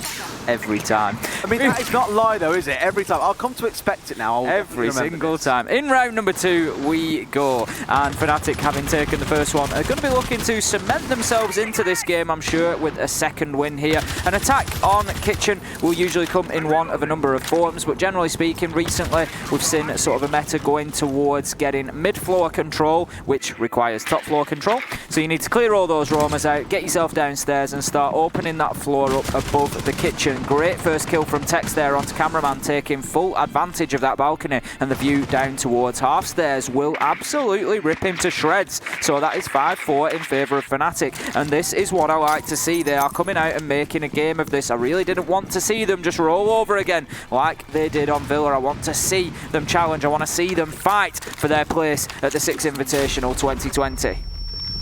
Uni finds one with a C4. In fact, he was the only person who found a single C4 kill for them back on Kafe, again on towards 90, the one we clocked at the end of the very end of the round. Let's at least put things out a bit more even here. Magnet as well on the Nomad being down means that if he hadn't already placed those air jabs, well, they're having a problem now because they are no longer available to them. Fnatic got control of the upstairs. You saw a couple floating around the white stairs a second ago. You can see them spread here across the entirety of this floor. They still have Virtue on this block available as well. So lots of soft destruction available to them. You've got the breach charges on Mentalist. You've got a couple of other things with the Ash if you really want them as well. Grenade's going to start raining down. Will they find a kill? No, they will not, unfortunately. But they have a bit of time here to play with. We are down to about 70 seconds left in the round. So I'd like to see them get moving now as well. You've got this control. What are you going to do with it? You can't start staying up here, blowing up holes for the entirety of the round. That is the question. Generally speaking, your vertical control on Kitchen is purely to remove utility. Yes, you might get lucky and you might pick up the odd kill, but what you're looking to do with the Thatcher ban in place is to clear off any electricals, any bandits that are preventing you from opening walls through which you wish to push. As it is, there is a rotation into Freezer, so they won't need to hard breach anything. We can see the Toxic Babe canisters just coming out and being used to just deny entrance through that rotation. There's also a man just behind here in Christmas Tree that is potentially going to threaten. Ion, if he's patient, could well bag himself 2 or 3 here. I'm not sure how aware Fnatic are of his location. Still got 2 ADSs sat there as well, so they can't exactly get him out with grenades here. It's going to have to be a very aggressive push. He's just waiting, slowly peeking on this corner, daring them. And the light, the reflections, the shadow. It's going to be everything. He knows when they're going to push. And Ion pulls the trigger at the right time. Down goes Tex. Astro finds other Mentalists across on towards map. But this is still coming up all the defenders' side right now. And there we go. Ion finds 2 more. And in this case, Light and Shadow was absolutely the friend of Ion and the enemy of Fnatic.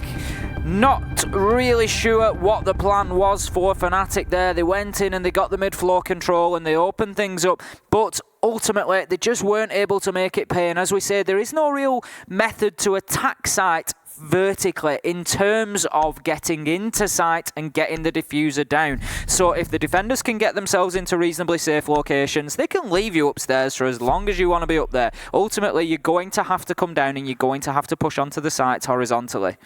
And when they tried to do so, they just found themselves in an absolute kill box at the bottom of white stairs and were decimated down there. I think they're trying to do a little bit of a bait there, potentially with the castle, but that's now being traded away at the last second. I think initially when you see the castle, you assume it's a defense on the downstairs. We spoke a little bit about the ways that you can attack on towards Kitchen, one of them being the red corridor towards the north. Often, the defenders can use castle walls to make that a safe rotation angle from red stairs back and towards site.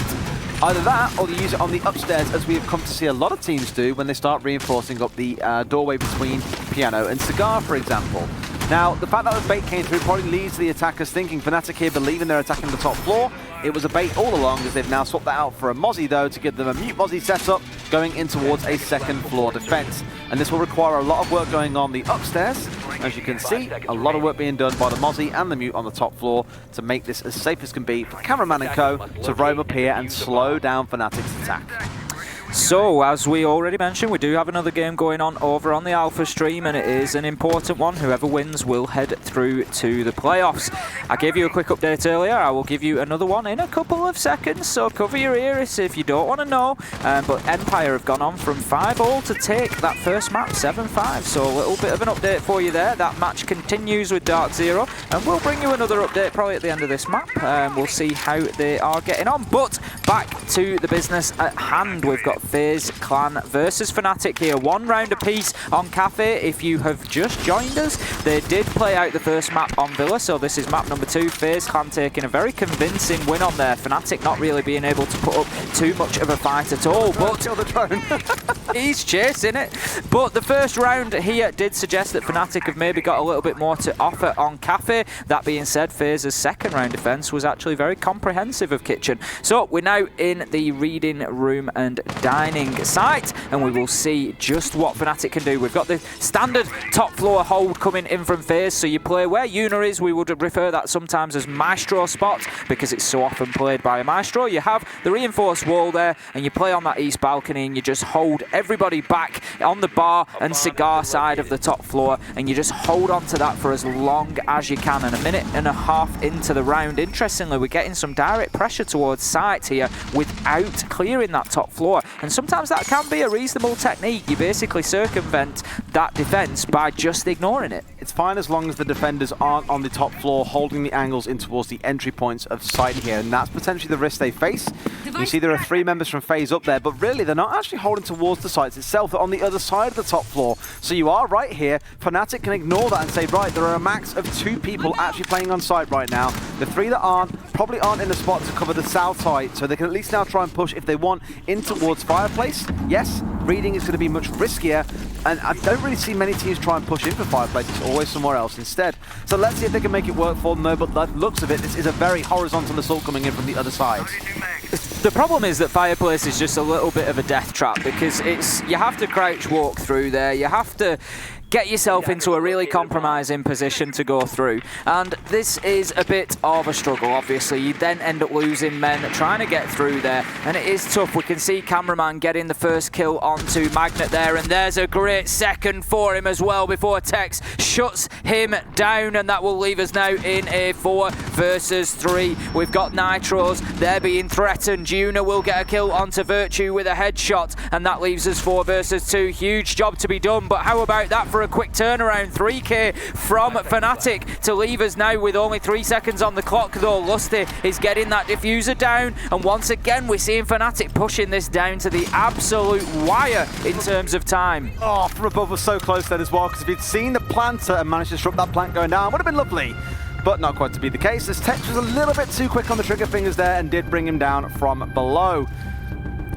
I think you're right, it's not as convincing on the defense as maybe we thought we would see here. It's really not. You know, I don't know what to expect. As I say, I've not seen Fnatic an awful lot on Kafe, but they did make the choice. Bringing the Lion now, so they're obviously reasonably, you know, they have a plan that's been switching out. We've got a Dorkaby with switched out again. I don't know if we'll see something on the 6th pick there. Maybe they're just trying to bait those defender picks, but I think I can see this going 3-0. I can see it just going backwards and forwards. The rounds that Fnatic are winning, they're winning at the very, very end of the round. They're always pushing the clock. They're always pushing the time, and that is a big risk. You can't always rely on getting that diffuser down in the last few seconds. FaZe, on the other hand, I'm not saying they've thrown that round away, but they did get themselves a good early advantage. Cameraman came in and got a couple of great kills, and then there was just a very quick flurry of 3 kills that came in from Fnatic, which was exactly what they needed at that moment in time. And it just spurred them on towards finishing the round. I think the problem that it boils down to in that round, I mean, I think it's not really a problem actually, it's more of an opportunity recognised by Fnatic. They identified very early on, okay, there are 3 playing upstairs, but they're all at the far east side in Cocktail. So what do? We ignore them and we start looking to push towards the other side. What I can't believe is they actually ignored Fireplace altogether and said, you know what, forget about that. Let's just go and try and go for the plant anyway. Yes, they found those kills, like you say, in the flurry more towards the end. Feels like FaZe haven't really properly arrived on this map yet. It's still coming down to Fnatic being the ones that are commandeering how things play out the end based on the kills that they're finding. This is their map pick, so you would expect them to be a little bit more comfortable than FaZe. But with the way FaZe have played so far, this could end up going to a map 3. I've got a feeling that we're maybe going to see Kafe playing out a little bit more attacker-sided today, and I think that FaZe are going to come out very strong on their attack again. We saw that on Villa particularly. That was where their real strength was. Fnatic were too static, and they were too willing to just sit on site and play turtle defences, and it allowed FaZe to just operate in a checklist fashion, move through the map, that get themselves into position, and then execute from there. And in a strategy-based game like this, that can be quite dangerous because you're just giving too much freedom. You're not making people think on the feet, you're not making them adapt, you're not making them switch, and that can be a real problem. So I think if that continues when FaZe gets onto the attack, I can see them doing very well. So if they can come through this defensive phase, having 1, 2, maybe 3 of their defences, I think they're going to be quite happy with that. We spoke about it earlier on today as well with the setup that you often see on Kafe. This is a very much so a clear-cut example of it. You basically have all the members of FaZe spread out towards the east side, particularly the northwest side, and then towards the southwest is where you're seeing Fnatic setting themselves up. Thank you very much, Marcio. You can see them all pressed in here very safely off towards the east side. They are tucked away quite nicely behind reinforced walls, electrified walls, you name it, all manner of protections to keep them going. And that's why you're seeing such heavy drone work coming in from the attackers here to identify where they need to push to be able to find themselves any kind of progress on this map. It was always kind of my #1 criticism of Kafe, is that it always feels quite samey. Like the way this round plays out will be the same as 10,000 other rounds when it comes to being on the top 4, basically the vast majority of them. Unless, of course, some interesting ideas have come out from the other side. And Mentalist is looking to bring some of those interesting ideas as he's actually focusing on getting in on the downstairs right now. Now, I imagine trying to see what he can pop from below. And in fact, he's just spotted it very nicely. That Electroclaw on the downstairs inside of Reading was what had the wall upstairs electrified. That's now gone. So the rest of his team continue their march forward. To be fair, we saw some very interesting ideas earlier when G2 played on Kafe. Not something that you see every day. Tachanka brought on defense, Fuse brought a number of times on attack, Pengu back on his old stalwart of Monte on the attack, and they use them to very great effect. So sometimes you do just need to mix things up a bit, like you say, but generally speaking, yes, the top floor is defended in a very similar way. We can see those Zofia utility just being deployed there, the lifelines to try and deal with white corridor FaZe. Quite happy to just stand around at the minute because they're not being forced to do anything. With only 15 seconds left to go, we're in the situation once again where Fnatic are leaving everything until late in the round. If Lusty dies here, they're in big trouble. 3 kills go down, 5 versus 2. We've got 1 man down on the FaZe side, but Diffuser hits the floor and will lie there cold, and that leaves a difficult situation for Fnatic that is easily mopped up by FaZe, and that will be round number 4 going in their favour. 2 apiece now. It's crazy how it does feel like each round has got 2 phases. It's got the proper way of playing Siege. Not the team phase. Not the team phase. It doesn't have 2 phases on there. Just to clarify that. It has 2 phases of time. I don't want people thinking there's 2 cameramen running around, or 2 Ions, or 2 Mavs. Can I get myself a new duo, please? This is ridiculous. Okay, my point was, it feels like in the rounds there are 2 phases, not 2 phase teams, Tim. See, this is what needed clarifying. Tim, please, 1 phase, it's okay. There are 2 phases beginning with PH, there's 1 with F, that's the team. The ones beginning with give PH, it more of a phase. Phase. Okay, there are 2 phases in a round then. There's the one where it feels like we're playing conventional Rainbow Six Siege, where the strats are being employed, we're getting rid of gadgets, we're opening walls, it's less about the gunfights and more about the setup. And then it feels like we hit 30 seconds remaining on the clock, and both teams kind of down tools and go, you know what, screw the utility, it's time to go for war, boys. It's TDM. Exactly, they just run at each other. It's okay, who comes out on top, who dares wins, basically. And it is a little bit scrappy. It's entertaining in some ways, but doesn't really seem to have much flow to the rounds, and that's what I think is missing, the flow for the round. One thing I will get to FaZe there, I mean, Fnatic, this is probably actually more against them in a way. FaZe had that Electroclaw downstairs, and I think Fnatic was stood upstairs for a long time, like, guys, we've had drones in there, we've had 3 drones in the room, and we still can't find where the bloody hell this Electroclaw is. They had 1 drone downstairs, I believe it was Mavs. He got himself inside a fireplace and identified where it was. That's when they then had to send the Zofia downstairs, open up the wall, shoot out the Electroclaw, so on and so forth, so the team could actually march forward. So a good effort by FaZe actually to waste a lot of time there with a setup that involves using an Electroclaw in a different room. You see some teams employ this kind of thing on Coastline, for example. If you're defending Penthouse and Theatre, you might dig a little hole into the ground or go downstairs inside a kitchen and service and use the walls below to put down the Electroclaw to electrify the walls above. It's very clever, and that is a nice thing about the recent buff that we saw to that gadget, is that it does have a much larger radius now, that it can be used through floors quite effectively. That's it, I love to see creative use of the gadgets like that. that and just thinking outside of the box, how can we maybe use them to greater success? We can see some initial movement into Bakery there. Drones will be released through Bakery Prep to see what can be found inside. Where are the defenders hauling themselves up? The attackers have pretty much been given Bakery at this point, but without Thatcher they won't be able to clear the electrical off that wall. They have opened the Bakery Prep wall that allows a line of sight through into the rear of Kitchen, and they are looking to mount more pressure from that side, but at the minute Fnatic gonna have to take middle floor if they want that electrical off the big wall.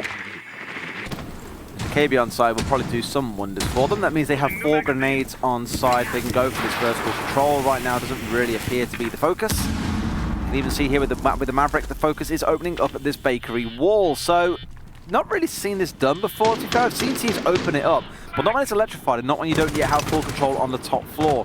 That's what I want to see them putting a bit of focus into, is getting above so that they can at least make use of that hole. Once it's been opened up, they'll have some vertical control. You can even see Unit position there with a C4, just daring them to try and go for a push here. Well, dare them, and that dare they will accept as Mentalist charges in, getting that kill onto Una. 1 minute left to go on the round, and we find ourselves in a 5 versus 4 with FaZe looking to pretty much hold themselves up on site now. Just with Cameraman out on the roam on red stairs there, but I think Fnatic are aware of his location, so they're being cautious of that when they move in towards that court check area. But we can see pings coming out now that Tex will take advantage of. Yes, he is aware of Cameraman playing in or around red stairs. Cameraman still causing a big nuisance there with the Jaeger, but not really having any impact as such. Magnet and Lusty move into sight and get kills onto Astro and Ion, and that is going to leave Cameraman all alone upstairs with a huge task at hand. 1 versus 5 now. Lusty, Diffuser going down. I don't think he can quite just get the angle there to stop that plant, but even if he did, it's not going to make a huge difference on this round more than likely. He needs to get an ace clutch, and he has about 30 seconds left to do it because he will need time. There's the first. He will need time, of course, to still get the disable on that Diffuse, and as he parks himself for a reload at the bottom of white stairs, Tex will step round and get the final kill, and that is another round for Fnatic. Got to give it to them now. There's been 2 or 3 rounds on Kafe where they have steamrolled their way through FaZe. FaZe a couple of times with their backs facing the wrong way. Just open things up for players like Tex to find a couple of kills there that traditionally you would struggle to find. But either way, I think identifying the weaknesses in the setup is part of what makes you a good team, and Fnatic clearly are doing a very good job of exposing FaZe here and finding the right way to play things. Even with that plant there, I thought for a second Cameraman would be able to see it. It must have been literally a couple of pixels difference as to whether or not he could see the plant going down or not. Obviously that he missed, and in a 5 versus 1, as you say, it really wouldn't have mattered. Nowhere near enough time to make a notable difference there. Now let's see how things do as we go in towards Reading and Fireplace once again. The last second switch comes through there from the pulse across onto the Mozzie, as we have seen from them previously, and another Mute Mozzie combo to be deployed on this floor. And the Mute Mozzie combo is something that is used for mass denial of information, really. When you've got all those jammers, 4 jammers, 3 pests, you can deny an awful lot of drones. It's not necessarily about capturing them, because generally players at this level will not be caught out by those gadgets in terms of actually losing their drones. It does happen occasionally, but more often than not they will pick up on the warning signals before they get too close, and they'll back away from it, and they will just ease away and use the drones elsewhere. But the thing that happens is it creates a huge blackout. Sometimes even an entire floor can be blacked out with that volume of denial utility. And what that means is that Fnatic are having to go into areas without any information. They're having to face check every corner. They're having to stick the head round, have a peek and see what's there. And if FaZe are ready for that, then quite often they will be hit hard as they do so, and it becomes a bit of a bloodbath. I don't know about face checks, but I do know about phase checks. That's 1 apiece, okay? We'll leave it there as a tie. I think we should leave it. I think chat will be grateful if we leave it there. Cringe, cringe, cringe. It's being spammed on node right now. Let's see how this plays out then. We are into round number 6. As said, the end of this first half will be once that timer hits 0 or until all 5 members of a particular side are dead. Take your pick on which way that goes. I'd imagine it comes down to members being dead, given how much of a bloodbath this game has been so far. Things a bit more standard starting out for Fnatic though, starting out on the top 4 and pushing their way in. One thing I've got to actually give a bit of notice to here as well is Tex being 7-0-3 right now. 7 kills, 0 assists, 3 deaths. He is one of the air quotes weaker members on the side. Generally his KD isn't as strong as the others historically, but in this game he's actually having a pretty good time, to be fair to him. A lot of work being done on the Ashe. We saw him found a couple of opening kills in the last round, for example, when the backs of the FaZe members were turned to him. And it's nice to see different members of the team starting to step up and take the spotlight outside of players that normally do, such as Virtue and Magnet. So halfway through the round, we can see some progress being made towards the clearance of this top floor. We still have a couple of FaZe players up there, again in the Maestro spot, Una playing there, and we've also got Cameraman with him on the Jaeger. As I say, that Maestro spot can be particularly powerful. Astro just going to lose his life to Magnet there, and this is where the Maestro spot will be challenged if Magnet can make his way in on the Nomad. He does go towards East Balcony. Una will lose his life as he's forced out, and we got a beautiful view of that. Thank you, Marcio, as the utility was used to just force Una to move, and he went right into the path of Magnet, but Cameraman does his job there and gets a couple of kills onto Virtue last of all, and that squares things away and brings us back to 3 versus 3. 1 minute remaining, and Cameraman will dip away and live to fight another day on White Stairs. The roamers doing their jobs here. That is what you want from your roaming players. You want them to A, waste time, and B, if they can, take a couple with them. Not in a bad spot when you put it into a 3 versus 3. Again, for a team like FaZe, who we saw with such prolific gun skill back on map 1, I probably would expect them to be doing better by this point, but we'll take it. 3 versus 3 and 30 seconds left on the clock does mean it favours defenders more often than not. There's still a bit of work to do on the top 4 right now, because we've still got Fnatic trying to do a bit of terraforming on the upstairs.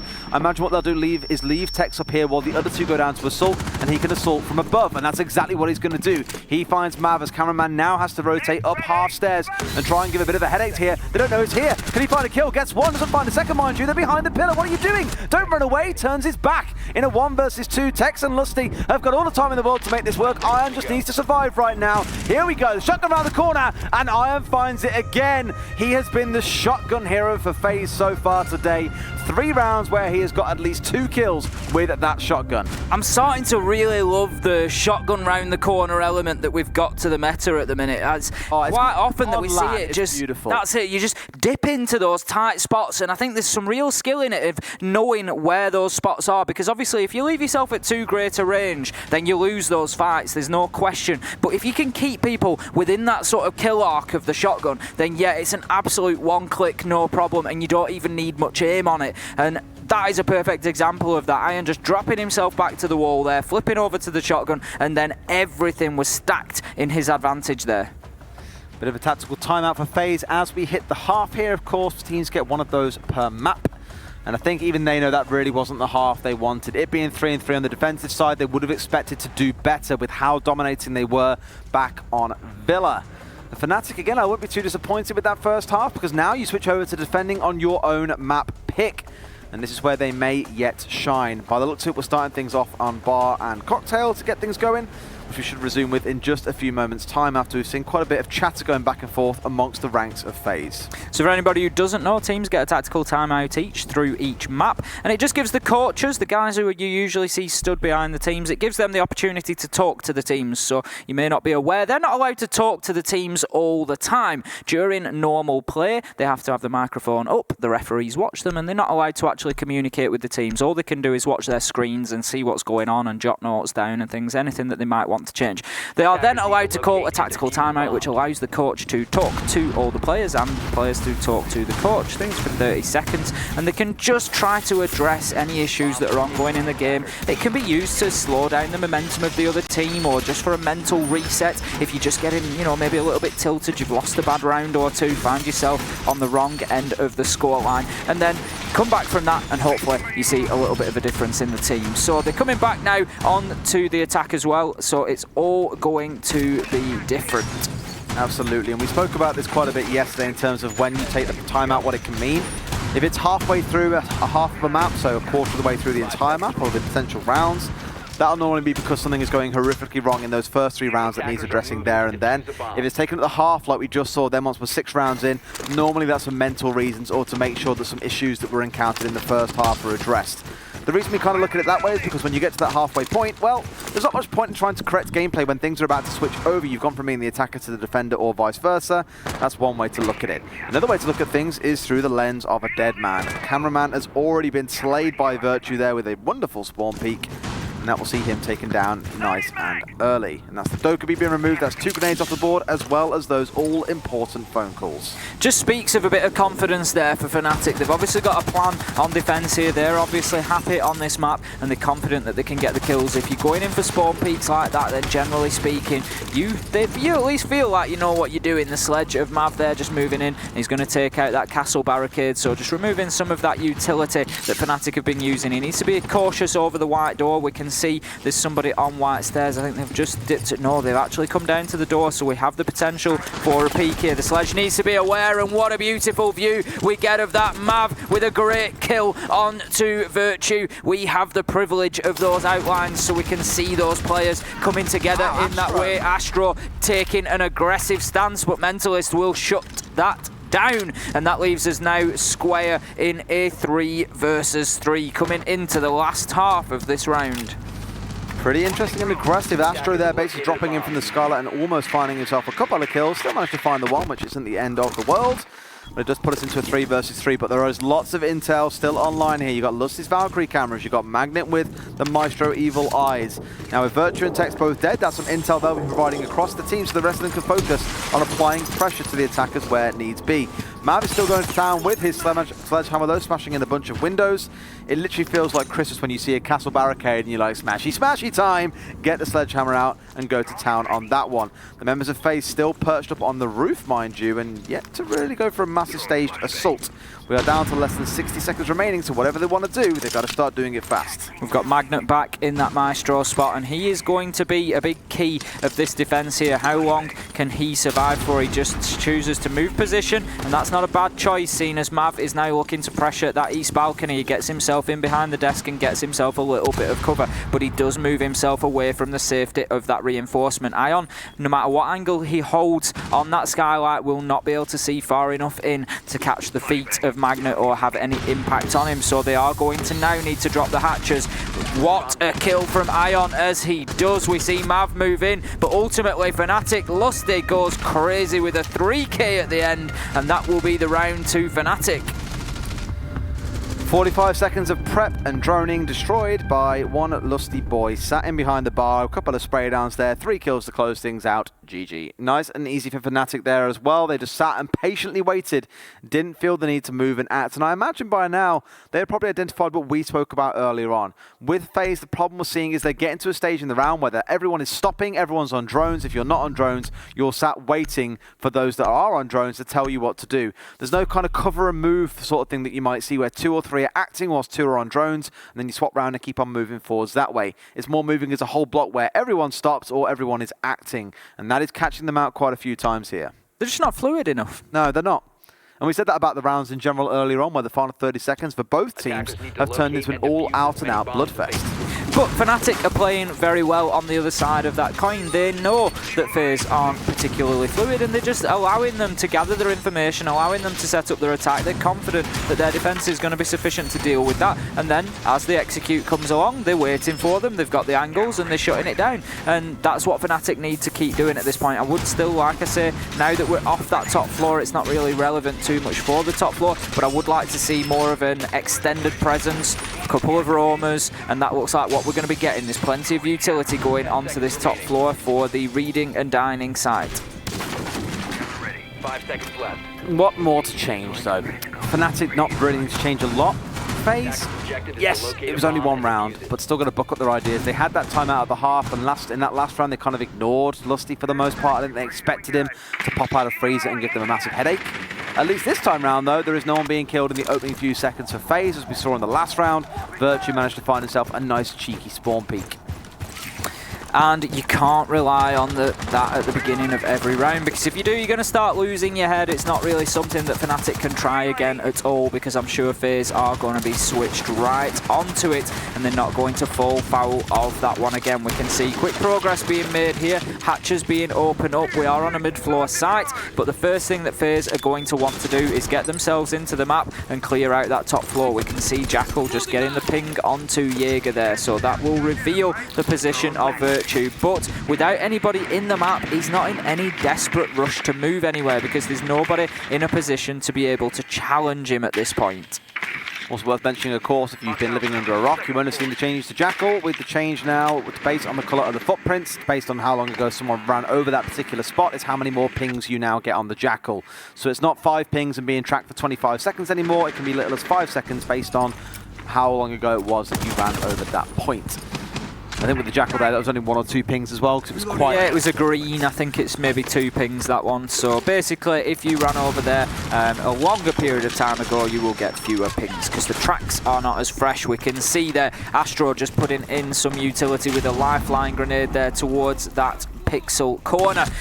Deployable shield won't matter as Magnet gets a beautiful vertical kill. Look at that angle, and that is just an absolute perfect demonstration of how knowledgeable these pro players are. They know every single pixel of these maps, and they will take advantage of them, and that was an absolute belter of a shot.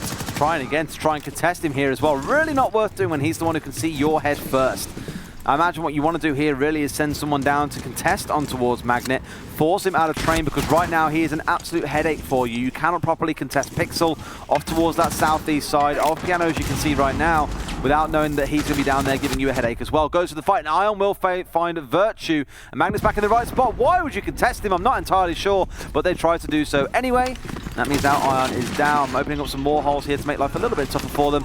I really don't want to see him get sprayed out here again as well. That would just be too painful. But Lusty, meanwhile, has gone for a jump out and find Cameraman. Wants to be where he's running back in now. Probably got the heads up that by running back in towards the top of half stairs, he would find himself sort out. Tex is going to find Yuna, and again, FaZe are just falling apart at the seams on every single attack. It's going quickly in the favour of Fnatic here on Kafe. 4-3 as it stands, and it looks like we will see 5-3. Opening up the floor above Magnet was not enough. It chased him away. It allowed FaZe to pick up that downed operator, but ultimately it just didn't matter, as Fnatic were ready for that, and they played aggressive with the jump out. They were happy to push up and down white stairs, rotate, move around. This is what I said I wanted to see. A little bit more freedom of movement around the map, rather than just planning to sit on the site and behind those utilities, and that is exactly what Fnatic are bringing to the table, and find themselves benefiting for it. 5-3 now. In a spot where actually looks like they might press on here to win their map and force us through to map number 3 to determine who goes through to the second stage of the lower bracket and who goes home early. Quite rough, to be fair, as well, because actually a lot of the teams, well, all the teams that are here, Ubisoft are keeping them here for the whole event. They get to stay out here and observe the finals as well. But if you speak to any player, they say as great as it is to be at an event like this, it really hurts to sit there on the sidelines as a player, watching others play and being on the stage that you knew you should be on. Absolutely, you know, it must be very difficult, especially you've come a long way, you're away from your family and other things like that, and then to be going out on the second day, you know, it's not great. You don't want to be one of those teams that takes those initial 2 losses, but unfortunately there has to be 4 of them, and that is just the way it is. So heading into round number 9, 5-3 in favour of Fnatic now. They're going to be keen to get a win down here on Kitchen and push themselves on to the match point. If they can do that, then they're heading towards 1 map apiece, and we will be in for a real good finish to this one, because at that point they are both within touching distance of keeping themselves alive, keeping themselves fighting, and coming back tomorrow. Yinka being brought along here as well. Yinka, Finka. I saw Yuna and put Yuna and Finka together and somehow got Yinka. His variant of Finka is going to be called Yinka from now on. Bringing that along, we are seeing a bit of a rise actually in Finka picks for a couple of reasons. One, she has frag grenades. So if you don't want to bring along a Buck and a Sledge, for example, or don't want to bring a Decay because she doesn't fit into your comp, I think it can work quite nicely. The other side of it is that she's pretty good when it comes to soft destruction because of the shotgun. She can open up a lot of floors as well and give you a lot of avenues of attack, the same way that a Jackal would here. So Cameraman being on that has the smoke grenades, has the shotgun as a secondary too, so very, very good for soft destruction.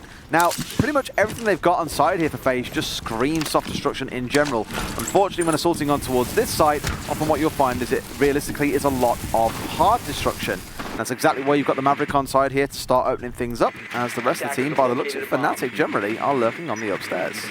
So Ion just opening up a line of sight there from Bakery Prep Wall through into the site, and it looks like Astro looking to aggress possibly, just aware that it could be just vertical peak holes that have been put in there from the players above, but it doesn't look like that will be the case. We've got Cameraman looking to pressure directly into Wheel Room there. He's on the Jackal again, and you can see just the silhouette on the other side of the wall. There is a man in trains that will need clearing out if they want any sort of vertical presence here. It looks like Ion is looking to take that reinforcement off. So if you've not seen a Maverick do this before, you can cut across the top and across the bottom of a reinforce, and once you go past the side, you can see that reinforce has just collapsed there, and then the Zofia is able to use that soft destruction and open the wall up. So it takes a little bit of skill. It's not as easy as these guys make it look, but it is another option for hard breaching, just to reduce the amount of the Maverick canisters that you need to use. It's not even drawing the line in the side of the wall that actually is the hard part. It's not getting shot from the other side whilst you're doing, because it's very obvious to the defenders on the other side exactly what you're trying to do. So one kill initially comes across here for the side of FaZe before Magnet trades things back out on towards Yuna. So that stim from the Finker will not be in play anymore, nor will the frag grenades. So relying on the ones from Mav here if they want to try and make this work. But FaZe have made pretty good progress here and got themselves in towards site where they could potentially try and look for a plant. But Magnet is yet again a thorn in the side of their plans, and they shan't be able to get away with it. Astro's going to go for a plant here right now as Iron finds a kill to take this to 3-3. They're trading kills back and forth, left, right, and center. The plant will go down. Astro is killed off, but it's all down to Mav here. Looks like he might die, but no, now into a 1 versus 1. I wonder if there are enough cameras lying around here. Out comes the C4. It's a Kobe. RIP. Tex gets that final one to Mav. We're going to 6-3, and one more round is all it could take to force us through to map number 3. Absolute beauty of a nitro there from Tex. That takes a bit of nerve at that stage of the round. He's in a 1 versus 1, and as soon as he goes into the animation of pulling out that nitro cell, he is defenseless. And if he gets peaked at that point from Mav, he cannot return fire. So it takes a lot of nerve to get that nitro out and make that throw. But he hit it absolutely perfectly and wiped Mav off the map. And that was the round then for Fnatic. And I think here and now, they are probably going to look at taking Kafe. They are, which should force us through into map number 3. And it does feel, like we said earlier on, the gunfights favour FaZe when they're pretty much head-to-head, no strategy involved, no corners, no intel, so on and so forth. But for Fnatic, when it comes down to strategy and knowing where to pick these kills up from angles that FaZe maybe hadn't droned out, they are the ones coming through victorious. And it's like we said yesterday when we had Empire facing off against Fnatic, it was a David versus Goliath story back then. Looking at the names here and the players, you probably say the same thing again today. But Fnatic are definitely taking that boulder to the head of the David here, of the Goliath, sorry, and really starting to put a dent in FaZe. 6-3, one more round, and we go through to map number 3, as we said now a couple of times. Who knows what can happen on map number 3? Well, this is it. We've tried to paint this picture of Fnatic of a team in transition, and I think that's exactly what they are. That's the best way to describe them. They really suffered at Milan. I know that they were really cut up about the loss that they suffered there, and also then at the APAC finals of Pro League Season 10, failing to make it through to Japan. For Fnatic, I think that was 2 of their lowest points. They've made a couple of changes. Mentalist, most notably, has come in. They did lose Rizraz in November. You know, a lot of people will be familiar with Rizraz as a player. He retired from the game in November, and it just meant that they had to make these changes. But it seems to be that they're becoming positive changes at this point. They're getting used to it. They're back on top in the APAC Pro League. They're currently sat at number 1. And as we can see, when they settle down and play, they are very good. You know, what they've been doing here on defence has been very solid. FaZe have got nowhere near an attack here, really. And to be honest, LATAM teams generally are very good on the attack. They like to go in, they're aggressive, they take the gunfights, and they will chase down roamers, they will shut them off and kill them, but it's just not something that they're being able to do here. They can't disrupt what Fnatic are doing, and I'm really pleased to be seeing this one go to a third map. I don't like to see anybody leave a tournament of this sort of scale without really fighting. I don't want to think of these guys going home and feeling like they've left something out there on the field. They want to go away and know that they've given everything.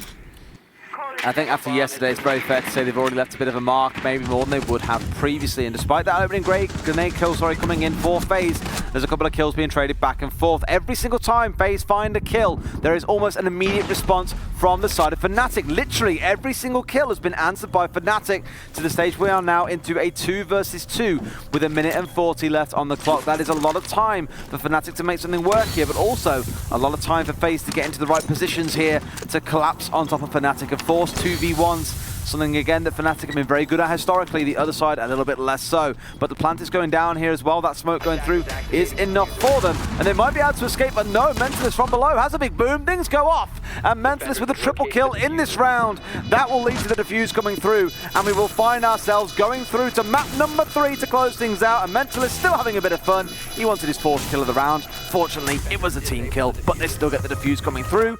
And that is Kafe going over to Fnatic. I'm sure his team won't mind in the slightest. As you say, a team that is having fun and playing well, and that is very much the vibe that I've got from these Fnatic boys over spending a couple of days around the teams.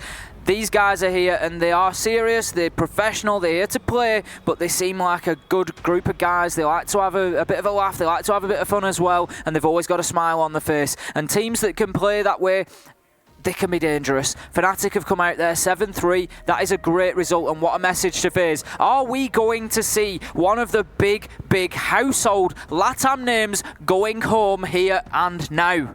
In the group stages, nonetheless, and it may well come down to it this last map. I really don't know which way it's going to go. Remind me of the map already?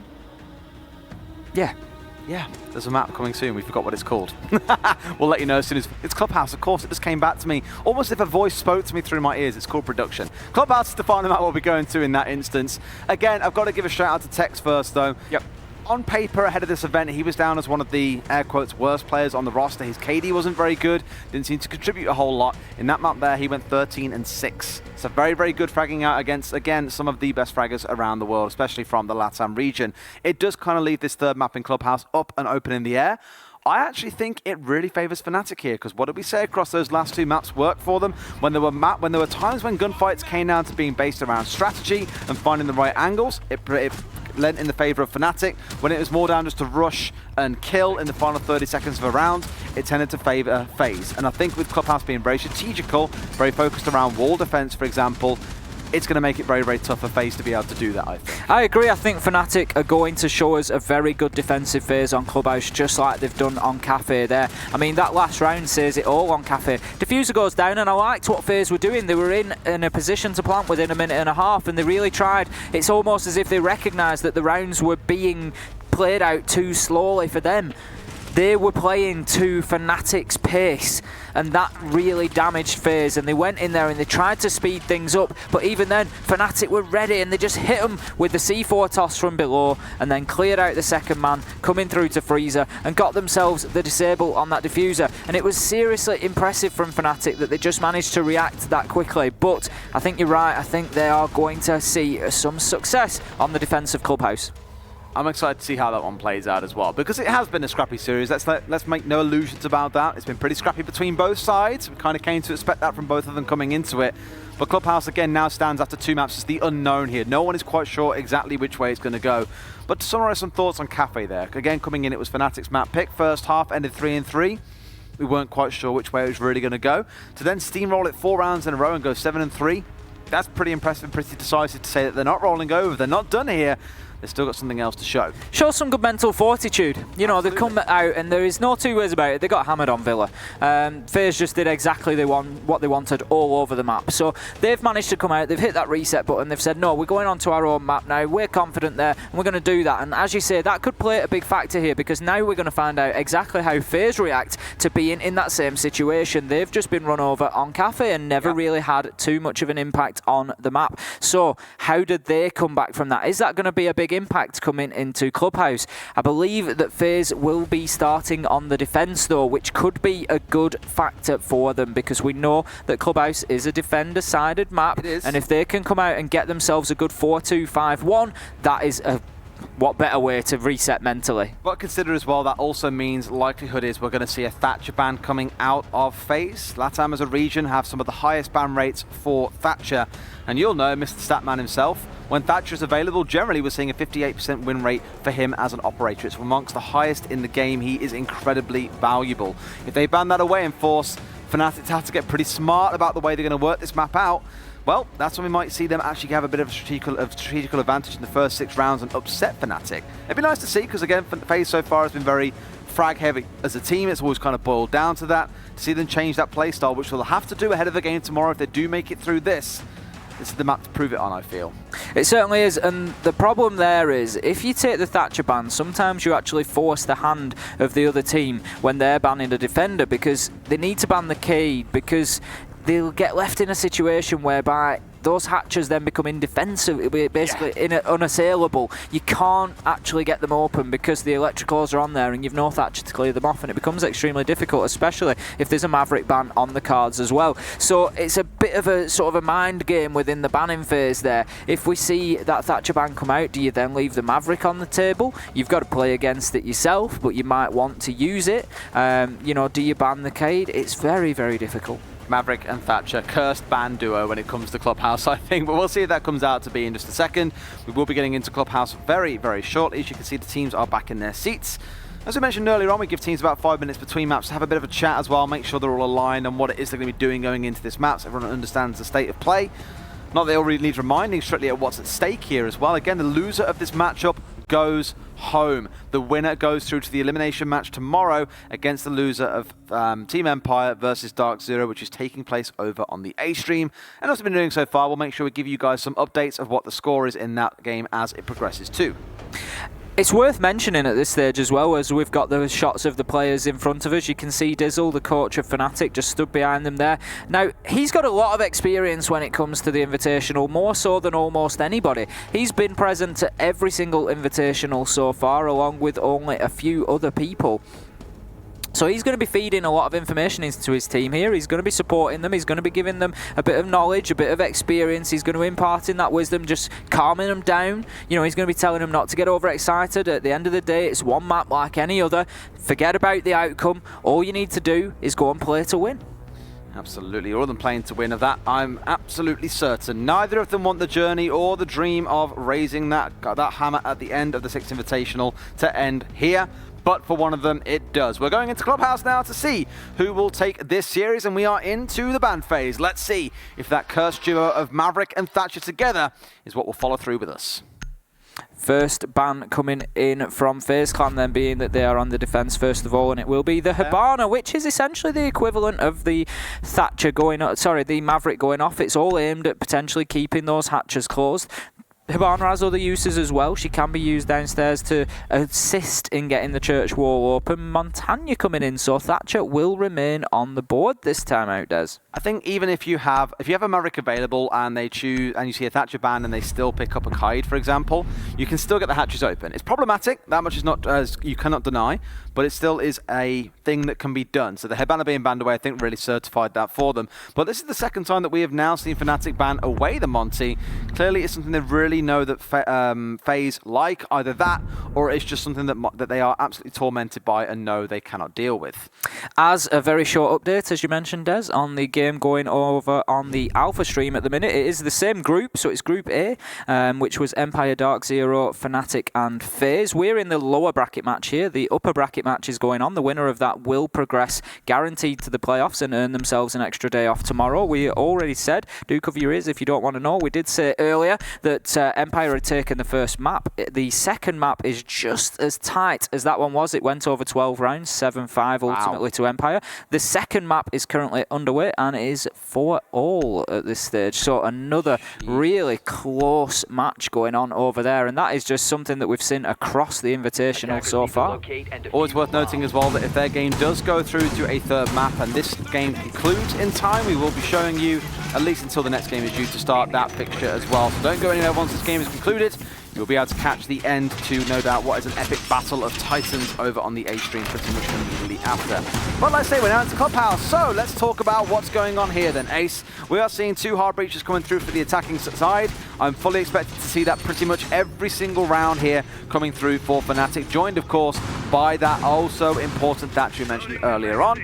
Otherwise, you'll bring in something along like the Buck and the Zoth here, so you have a lot of soft construction to make use around the kitchen area to make getting through these hatches much easier, as highlighted very kindly by Marcy there. Now, the reason why Iron downstairs has got the shotgun out and is blowing up a few holes around the hatch is so that when the plant does come through with the exothermic to try and open that up, they'll be able to get an impact grenade up there, throw it up there, destroy the exothermic charge. It becomes a war essentially for utility as to who can get through it first. Is it the impact nades that prevail and destroy both exothermic charges, or does the exothermic charge come off and open up that hatch for them to push their way through? So what we're likely to see here, we've got no top floor defense, which has been quite common recently and much more popular, but we are seeing pretty much a turtle defense down on the bottom floor of Church and Arsenal. Nothing wrong with that at all. No SSG magic here. No SSG magic today. It's a very viable defense. It is a very viable site to actually do that, to just have everybody downstairs and work from there. What we will see Fnatic most likely do is have a quick check, make sure there's no roamers in place, which they are obviously confident they've done. And now they'll move into this mid floor, and Magnet's going to try and open up a number of these hatches. Particularly important will be the one that he's working on now in bar, and then the one that Des pointed out in the kitchen.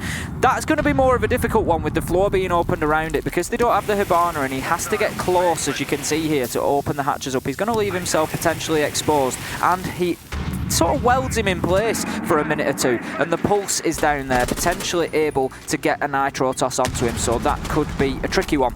With those hatches open, they will look no doubt to get downstairs. They'll want to get a man into the blue corridor if possible. We can see that Virtue is working towards that end at the minute, and they'll get somebody down there, try to dislodge anybody playing in behind that generator, which will generally be cameraman there, as Marcio is showing us. They'll try and clear that out, and then that gives them a line of sight into the site itself. Alongside that, they'll probably try and push down the main stairs, open up what we call the church wall, which is a wall that goes directly into site, and then they'll look to push through there and get the plant down, and that is how you attack bottom floor. Absolutely. Thank you very much, Ace, for that wonderful explanation. It is all about the hatches, is probably the way to summarize things. Now they're trying to get one here from Moto, as we call this room, and that's exactly where Magnet is going to drop through and find a kill onto Cameraman. Virtue finds one elsewhere onto Astro. And immediately we're seeing these frags coming over to the side of Fnatic right now. Mav gets one back onto Magnet, mind you, though. So again, the IGL is dead for the side of Fnatic. Now, Pulse is still in effect, let's not forget, though. Mav on that will give a lot of intel across the team. And with a bit of coordination, they can make this work for them. I expect there's still a couple of C4s available. In fact, I lie, because, of course, Astro died. If he did have one, then he did have one. What on earth is going on right there? That was Lusty charging in blind down main stairs. And here come 2 more as well. One spray almost comes through. We'll get it there. Gets the second, and that's a triple kill coming through for Yuna. What on earth are Fnatic doing? I'm not sure, Des. So we've got 15 seconds left to go. We'll talk a little bit more about that once the round is finished. We are now stuck with Tex in blue corridor, and he will be finished off by Ion, and the round there pretty much won by Yuna, or lost on main stairs, whichever way you want to look at it. Couple of problems there for me from Fnatic. Step 1, they did very well, and they got Cameraman killed early in blue corridor, but nobody went down there to fill his spot. Nobody went down there to take advantage. What I want to see from that is at least one Fnatic player, if not 2, getting themselves down and using the line of sight that had been opened from that rotation that we showed you, and also the single door into Armory, using those angles and looking to pick up any kills that they can on defenders moving around in sight. What it would also have prevented potentially would have been Yuna moving out of sight and heading towards main stairs, and that was the big problem. So there was no protection for the Thermite that was heading down, and to be honest, he just seemed completely unaware of his surroundings. There were no drones going in ahead of him, obviously no information being fed back into him to say that somebody was actually challenging from the corridor there, and that was a big problem, because what they wanted to do, as I explained beforehand, was get that Thermite onto the wall opposite main stairs, get it opened up, but that was never going to happen when Yuna had his say and got all 3 kills. So for me, Fnatic did a couple of things quite well, got the hatches open, got blue corridor cleared out, but they just weren't aggressive enough following that. And that is something I feel like we've seen from Fnatic on the attack, is a little bit of a lack of aggression. On the defence as well, really, in quite a lot of ways, on Villa specifically. They just weren't aggressive enough towards that. So once they've cleared those areas out, they need to be getting somebody down in there. It needs to be more decisive, you know, not stopping for 30 seconds and droning everything out again. They just need to get down there, claim that real estate, make sure it's theirs, and start putting shots in. It was definitely a round where it felt like the competition between the two teams was who could lose it the fastest in some ways. It really was quite spectacular. Fnatic, they were fully in control at first with 2 kills. We saw exactly what happened on the main stairs as described by Ace. But now into round number 2, we are assaulting on towards the upstairs. So we've moved from that dingy basement instead up towards the top floor, where hopefully it should be a little bit more sunny. Normally you'll get a very big war going on around this wall, and with the fact that they now have a Maverick on side, I expect that's exactly what we are going to see. They're kind of spoiled for choice here because they have not just the Maverick, as you can see now doing the same trick once again, where he's burning open a nice hole along this wall for the team, but you also have the Thatcher and the Thermite combo, so if they wanted to, they can put the focus on that instead and then opt to use the exothermic charges to open this one up.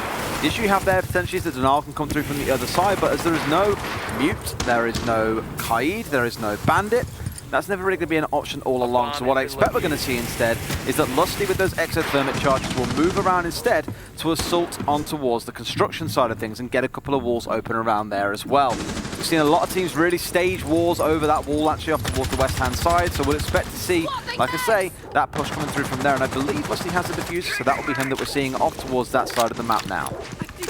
Much more common to see this now, the pinch onto site. It's an attack that I like.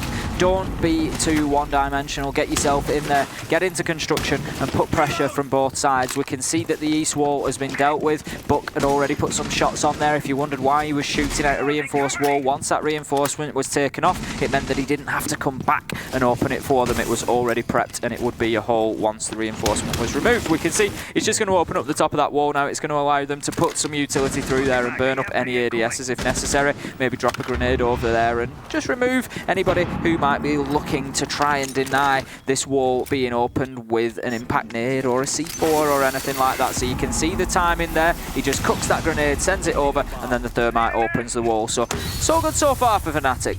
Done all the right stuff, taken all the right measures. You know, Clubhouse is one of the maps that many would describe to you as a checklist map. You have to do certain things before you can go for a plant, before you can really look to do anything, and that seems to be the kind of case right now.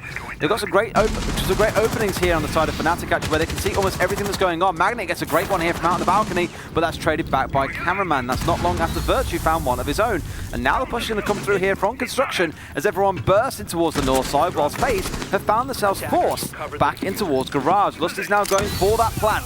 Let's see if they can stick this one out in time, or if the rotation will come up the stairs as it has now from Cameraman to cause an upset, but no! Virtue is watching the angle and they've caught him off guard. Doesn't mean that a Maestro won't run nice and closer to try and cause an upset here. That's exactly what he'll do. So now essentially it's a 1 versus 1 as they have to stick this out, but they run around the corner and Mentalist finds the pistol kill on towards Mav. Fnatic take round number 2. That round was decided in fractions of seconds. Maestro just trying to keep himself alive there, but I think ultimately the diffuser was in hand and would likely have been planted, but a great job to deny the plant in the first place, and it was a good effort from FaZe, but just found wanting towards the end. We'll see them going back towards CCTV cache. Not too much of a surprise whenever a round comes down to the last 4 or 5 seconds like that. You tend to feel like you were pretty close to successfully defending it, so you will move back there. A little bit of a surprise again not to see any denial for that east wall. No Kaid, no Bandit, no Mute, no option to prevent it being opened up. The Thermite could move up there quite quickly, or they can use the Maverick once again just to get it cleared off. Absolutely no problem. We're into that day and age now where we have analysts behind the scene providing numbers for us, by the way, and I've just received a very interesting message from Spencer from CGG, and he said to me, last Six Invitational, Fnatic and FaZe met, and Fnatic won on map 3. It was 7-2 on Clubhouse. Then in Raleigh, they rematched, where FaZe won on map 2, which was also a 7-2 on Clubhouse. So both times they've played this map, it has ended 7-2 to one of the teams. Both have won one either side. Previously, it was on after 2 maps. Time before that, it was 3 maps. But either way, the decider on the thing that led to the outcome of the series was on Clubhouse. I don't know if these teams are kind of just fraternizing behind the scenes and saying, guys, every single series we play, it's got to end on Clubhouse. It's starting to feel that way. I don't know if how things have played out so far today suggests it's going to go any differently than 7-2, but I'd say it's pretty fair to say that it has, given how the first 2 rounds have gone. This is it. At this moment in time, we've seen them both have good performances on different maps. If you've just joined us, FaZe Clan took the first map on Villa, and Fnatic took the second on Kafe. So that leaves us now in this final 3rd map on Clubhouse, and the loser here will exit the tournament, and it will be the last match that they play. So both of them fighting hard at this point, and there really isn't much to separate the two. We've just seen a very good attack onto CCTV and Cash Room from Fnatic. Can they emulate that? Can they do the same thing again? We can see that there's been an adjustment to the defense there, and it looks like cameraman on the Jaeger, if I am correct from the silhouette, will be out there looking to defend the logistics office and construction side. A pretty key thing, because in the last round, Fnatic had total agency to push what they wanted when they wanted. And in fact, that's exactly what they're going to try and do again now. This time around, they're looking to push on towards this side of things. Oh, beautiful spray down from Virtue to catch cameraman there, who was in the wrong place at the wrong time and found himself caught in that corner after that shotgun hole was opened up with the skeleton key from Virtue. So now we're back to the same spot as we were in last round, only Fnatic are down a sorry, not Fnatic, only now FaZe Clan are down a single man. Unfortunate. Unfortunate indeed, but we know that Virtue, once he gets into his stride, is a gunner, and he just uses that skeleton key beautifully to open up the angle onto cameraman, who just wasn't prepared for it in the slightest and will lose his life to it. So that leaves us now 5 versus 4, Fnatic with good control over this west side of the map, looking to push themselves into construction and do much the same as they did last time. They're going to be looking more than likely for a cash room plant, but that's what I like to see. FaZe are adapting. Yuna getting underneath there and using the C4 to get a kill. I'm not sure if that was maybe pre-placed or not, but one way or another, the kill comes in, and that squares us away 4 versus 4. That's the book off the board, and it will keep the top of that wall a little bit safer. It can be opened up. It's already open is the soft element, but it may well be that there aren't nades available now. So an impact trick could be a possibility. It could, but last time around they didn't even attempt it, I think, because they knew what was coming. But let's see if they try and go for it this time round. Now it's a case of burning out those ADS. Exactly what they're going to do by eating every single grenade they've got over the wall. They don't care where it lands as long as it burns out those ADS, ready for the ones that would come through from the other side. I was going to say, actually, the problem they've got here, of course, with Virtue being dead, is that nothing can be done about this. I think they were trying to make them fearful that other grenades may follow, but the answer is that none were, or potentially looking towards Tex to do so. That wall is open, but there are only 10 seconds left for them to make some magic happen here, and a very long angle being held from the garage all the way down here by FaZe Pav on the Maestro. Yuna finds one, making a double kill. Another one. Yuna makes a triple kill for this round, and that will be a very nice, easy conclusion for the defenders as FaZe close out round number 3 with a victory. They certainly do. Astro died at a very unfortunate time on the Goyo there, just before they attempted to open that wall, so it was uncontested. But as you quite rightly pointed out, Des, they were just so late in the round that it made it very difficult for them. They just had to rush in, and this is what we see. Although teams might have the wall open that they need, they might have the angle onto site that they need, once it's down to the last 10 seconds and they just have to rush in there, that's when it becomes a bit of a bloodbath, and that's exactly what happened. You need to be going in there with maybe 20 seconds, 25 seconds on the clock, so that you can just take your time a little bit more getting your ADS rather than having to sprint in. You can just walk in, ADS up, and you're much more likely to come out successful in those gunfights. Heading into round number 4 then, FaZe do have a slight advantage, as you would probably expect coming into Clubhouse. Defenders generally are the favoured side here on this map. And I believe, Ace, you have another update for us. We do have an update on the game over on the Alpha stream, so if you don't want to hear it, close your ears. It is between Team Empire and Dark Zero. We were 4-all in the second map last time we checked up on them. This time it is now 7-4 to Dark Zero. They've taken that map, and it will be going all the way to a third. What a match it sounds like is going on. Certainly going to be one to watch back, because I know you're not going to go anywhere, because you want to watch FaZe Clan versus Fnatic with me and Des. But that sounds like yet another classic here at the Six Invitational 2020. I just want to hear you speak because you sound like Paddy McGuinness. Of course they do. No one's going to understand that unless you're from the UK as well. And he's from nowhere near where I live. It sounds just like you though.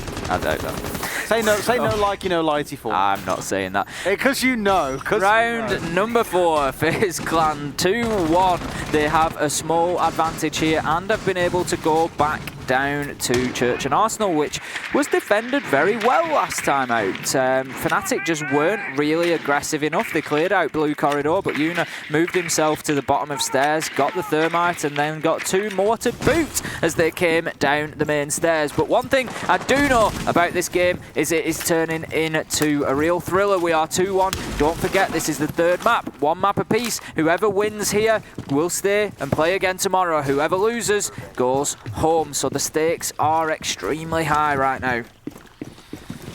They are indeed.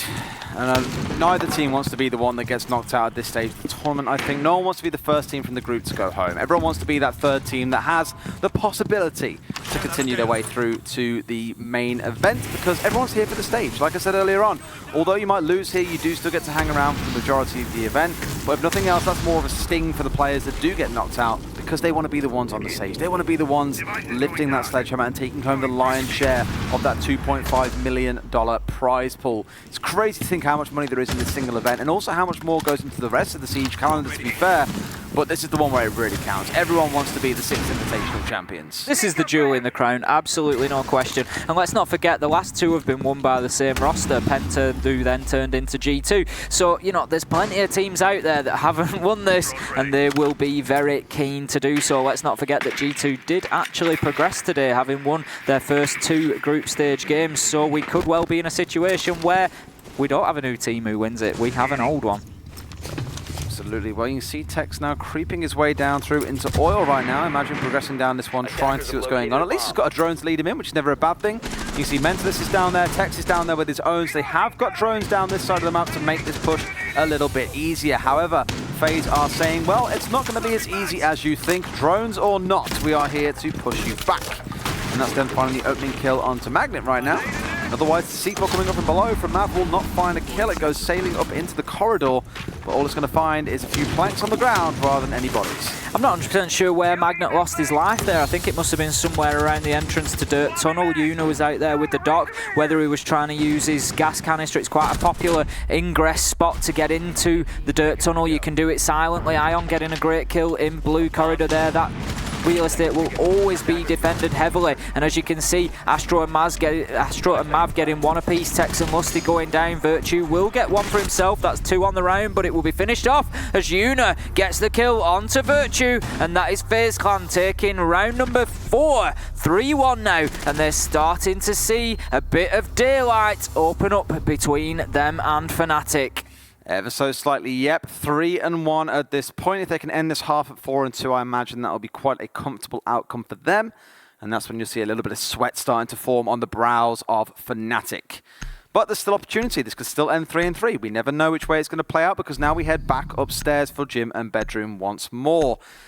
Now, the last couple of times we've seen them going up here, it's always turned into a bit of a scrap for FaZe, because the problem is they've never really pushed back against what was coming from the other side. Fnatic were free to take sides of the map they wanted. They could open up whatever they wanted to. There was no real contest coming from them, and still, even now, that doesn't appear to be changing. We're still seeing the same setup coming through. No bandit on side, no mute, nothing like that. It's all pretty much all samey for now.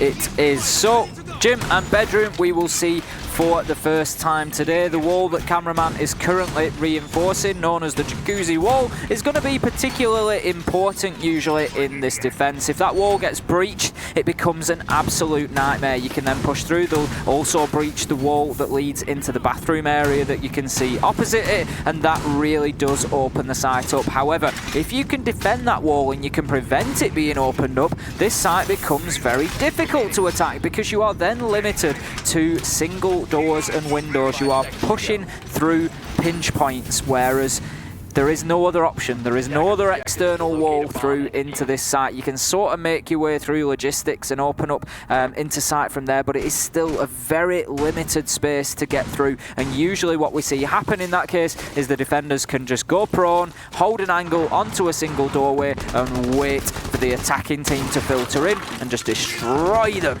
as they do. I really like this site at the minute. I think it's one of my favorite sites actually in the game because there's a bit of a shift going on at the minute, whereas previously you would see Bandit being brought, Kai being brought along, and the whole idea was make it so that this west wall from the balcony was completely impenetrable. What a lot of teams have now started doing is actually conceding that wall. You still reinforce it to force them to use exothermic charges, for example, but you let them have it pretty easily. Once they're inside, you just aim to play from below with C4s and essentially deny any kind of push coming in from there. And normally if you have a Jaeger player, which in this case is Astro, you will play them on the stairs to the north and have them rotate up once they try and push in through the hole they've then opened up inside that west wall. The only issue is that a few teams have already shown that it's very easily exploited because all you then do is charge in through the breach hole, run inside a gym and plant down behind a wall that is very commonly reinforced. So I'm interested to see how this one shapes up for the other side. I'm already a little bit nervous, so as Magnet is spending a lot of time here on the wrong wall, really getting this open up. I understand it's important for it to be opened, but again, this is a lot of time being expended that could be used elsewhere. That's it. If you don't have the Thermite or Urbana available to open that east wall, sometimes it can be better leaving it, like you said, as it just takes so much time for a Maverick to do it. We're down to 1:30, and he's still working. I think, is that over on the jacuzzi? It's a little, you'll have to forgive me, it's quite difficult to recognise a reinforced wall upside down rappel with a Maverick torch in the bottom of it, but as Marcius so kindly showed us, it was the jacuzzi wall that he was working on. So, as we say, it wastes quite a lot of time, and yes, you do want to potentially push in, and it's the same situation really as I was talking about with attacking CCTV and Cash. You want to create that pinch, you want to get jacuzzi wall open and push from that side, and then you want to push the defenders from construction a little bit as well, so they don't have anywhere to run to, they don't have anywhere to move off to or hold angles from. We can see Astro just looking to get aggressive there potentially with a little peek. He's got himself down near the strip club area and he's looking to just run out potentially and see if there's any cheap kills to be had up on the rooftops, but I don't think he will get any joy, and he's looking to move back up the main stairs now. So we can see Magnet is just outside the jacuzzi wall, which has been breached. Out comes the Toxic Babe canister from Ion. He's looking to just deny any access to the main stairs area. He knows that we're down to the last 25 seconds. Fnatic not really in the building, and this is going to come down to a last 15-second push. And the thing is, now they've been blocked from going into the west. They're going to have to force themselves through the south windows, which is going to make it build up. In fact, no, they managed to get themselves through. Finally, they get out a couple of flashes and force their way in. Astro has been ignored in this case, and they should be in a spot to try and push in for a plant right now. But with the timer as low as it is, Fnatic are being very hard-pressed to make this work. They shall not make it work, despite finding themselves a couple of kills, and FaZe, once again, as you say, extend the gap between these two teams going into round number 6. They're doing it, starting to slide away from Fnatic. This is much more similar to what we saw on Villa, whereby they were just unable to really have any impact on the game that FaZe wanted to play, and we're seeing the same problems recur for Fnatic. You know what I'm going to say, Des? They are not doing enough with their time. They're leaving it far too late in the round, and that one even was lost because the clock ran out and they weren't in a position to do anything about it. They're just waiting just a little bit too late. They're leaving it to that last 15 seconds before they were moving through a breach there, and you've got to ask questions. Maverick taking out the east wall, it's all part of that time burning down. Attackers need to locate and defuse. It was a little bit weird. Normally, I kind of get the reasoning, i.e. that you want to keep hold of both exothermics in case one is destroyed. But the speed in which just prioritise your walls. It's the speed of it, really. I mean, the common use that you'd have for a Maverick on this site isn't actually to open that wall at all. What you would do is use them to open up a couple of kill holes, essentially, inside that east wall, and then all your job is to do as a Maverick there is to sit on drones, have a couple of watch drones watching towards the angle, and stop anyone from running inside a CCTV and shooting from the window that faces off towards the south balcony. That can really upset the whole strategy from the attackers, which is why you want the Maverick there in that position. All it was really doing there was faffing around with that wall for a minute and a half, so the team couldn't safely set up on south balcony, open up the walls, and then start looking to go for a push. It was a little bit weird of a coordination coming out of Fnatic, and the amount of time they spent even trying to get inside the breach. You saw them tossing a lot of grenades in. Eventually they did manage to flash Astro out and push their way in, but my god did it take a lot of time, and you saw how it ran into the clock running down. It wasn't even elimination that lost in that round, it was the clock. I mean, we appreciate, as always, that, you know, it's easy for us to say they should have done this, should have done that, but personally I'd have rather seen the Thermite go over, prioritise the jacuzzi wall. That is the important one. As you say, if they lose an exothermic charge, they need to use a second on there. Get over there, make that initial attempt, If you're successful with one exothermic charge, he jumps onto the roof, over and opens the east wall with the second. Meanwhile, Maverick pushes in through there and uses that blowtorch on the bathroom wall to get the lines of sight that they need into sight, into bathroom, to make sure that area is clear before they push into the gym for a plant. And I think that would have probably been a bit more of an efficient use of utility. You can see Caraman just try and go for a run out there, not quite to be the case, and as we've now seen pretty much every single attacking round except for the ones on the downstairs, Fnatic have set about opening up that wall, and inside 60 seconds have managed to achieve as such. It is painful when you spend about a third of your available time in a round opening up that wall. It's a lot of time expended waiting for that to be done before anyone else can really act off the back of it. Especially when you have a thermite. Again, I think it's the fear of the exothermic and just wanting to keep at least one in the back pocket in case something does go wrong, but for the time that's lost, I'd like keep the Maverick as your backup. Yeah, the exactly. If you need him, save him. Exactly, that's it. You've got a thermite on the board in Lusty and you're not using him to open east wall. It's just a little bit bizarre, and that's why we're seeing them run out of time more than often, I would suggest. But we've got Fnatic making good progress here into construction, but once again, 1 minute 10 on the clock, not a huge amount of time left considering what needs to be done. They need to get themselves into construction. Lusty's going to go with them now, and they're going to look to open up the wall to our right. I've no doubt whatsoever that after we've criticised how much time they've got left doing things, they're probably going to get in here with plenty of time and get the diffuser down, but we will see how that goes. Out comes the impact trick, and there goes one exothermic. How are they going to prevent that happening again? That is my question. You know, you can try and... There you go. Yuna comes in with a huge double kill. Astro 1 onto Mentalist, and he basically just catches them out while they are waiting to try and get that wall open. As it stands now, Tex is looking to work solo from the east wall breach. Ion taking out Magnet, and we are 1 versus 5. That was Yuna from downstairs as well. Did he shoot them through the soft flooring, or was it through the hatch? I think it was through the hatch. Must have been through the hatch, yeah. They were just stood a bit too close. The floor's there. not soft in construction. Yeah, I was going to say, on the other side of it, it was, but I was like, where did he see? But it would make sense if it was only the hatch. What more can you say? That's a bit of lack of attentiveness, I think, from the other side there. You saw 3 fall pretty much immediately. That's now 5-1 to FaZe at the half split. That is a pretty dominating defensive side of things for them. And now we're going to see the switch over. Now, let's not forget again, as we said a couple of times, it's a very checklisty map. Coming into it, both you and I said that we actually think Fnatic would line up better on this because the gunfights will come down to being based around strategies and tactics rather than just straight up death matches or kill fests as we've seen. Now, admittedly, in the first half, that really didn't come to light. Now that Fnatic are on the defense and get to control the pace of the game a little bit better in terms of how they can slow down the attackers with the gadgets they set up in terms of where they have extended holds, so on and so forth.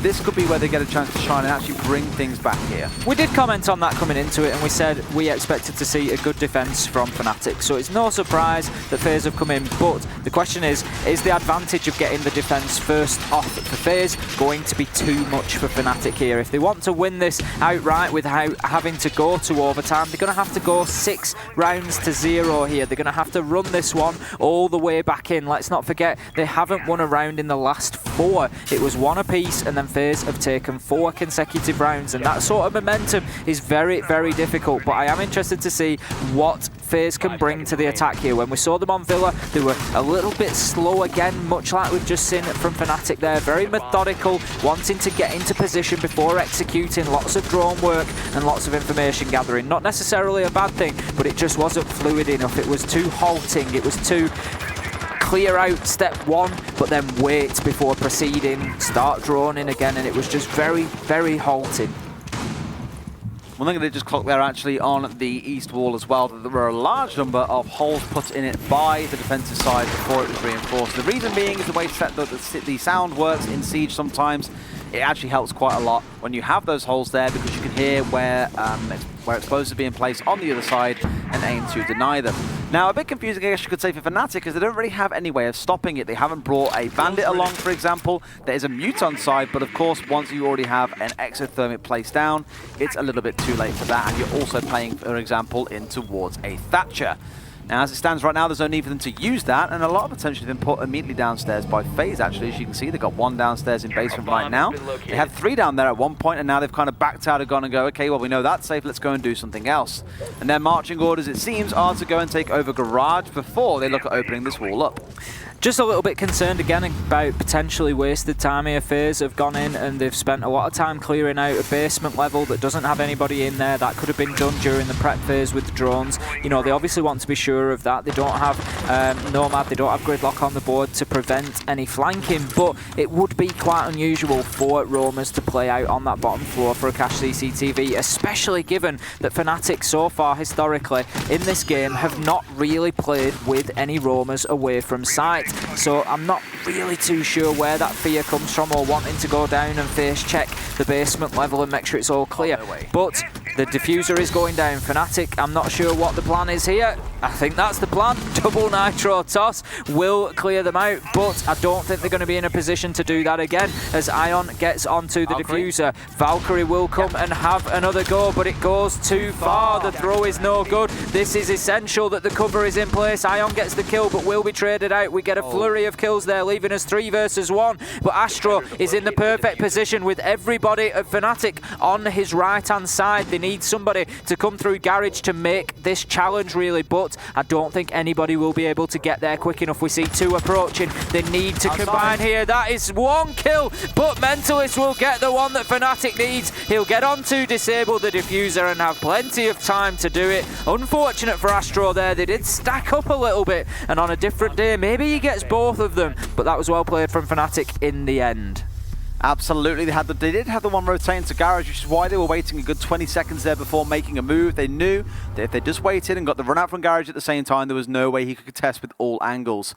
It's very common when you're holding that angle to actually play on the rappel over the side of the building, which can protect you from the runouts and also makes you a bit of a harder target to hit. In that case, I think he was already on the side of the roof, and he thought, if I try and get down and back and rappel now, they will catch me out, so there is no point. I may as well stay where I am.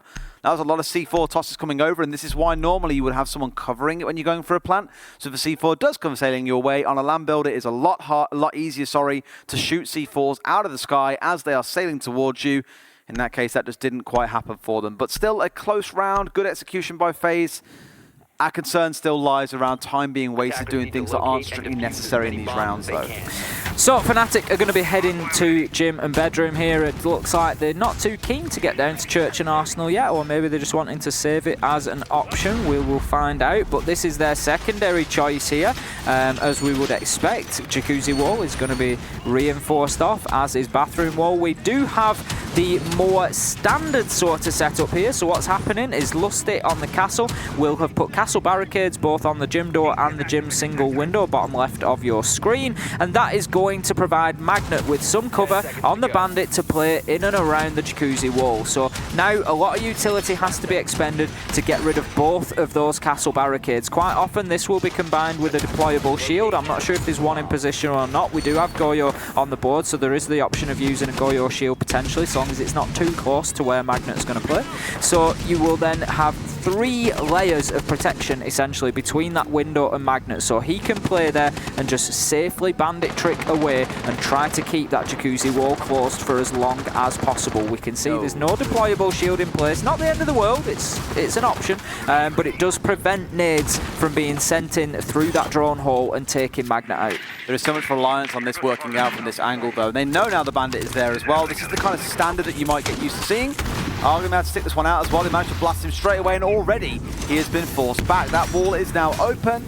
Admittedly, they didn't commit an absolute ton to keeping that locked down, so fair enough, it's worked out okay for them in the end. Very quickly open though, and that is definitely a comment to make. FaZe making no messing about there, getting that open in the first 50 seconds, and we can see now Una heading over to support Cameraman, who is going to be opening up and heading in through cache and CCTV. We can see he's going through that same process, and the Book of Mav is there ready and waiting to open up the soft wall once that reinforcement is removed. So we're not having too much pressure actually applied from Jacuzzi wall here. They've got it open, and that's fine. There's absolutely no rush to do that. They've got it open. What's important now is clearing clearing out these roamers in construction and cash. Well, this is where some of my concern lies in, because we had this back in round number 1, actually, where they acknowledged, in fact, sorry, back on Kafe quite a few times, we acknowledged there were a number of roamers, and they basically just said, we don't care about them, let's just rush for the site here.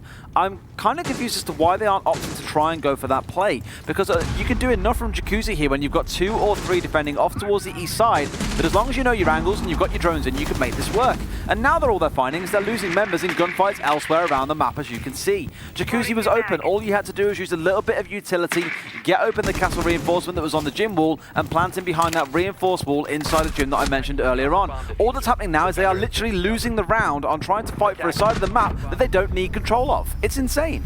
And Fnatic take advantage of that, win the gunfights, and bring it back to 5-3. The last thing that FaZe need here is for this to be brought level, because if they do bring it level, it goes to 5-all, then Fnatic are in a position to potentially go on and win that immediately and run this all the way back with a 6-0 half.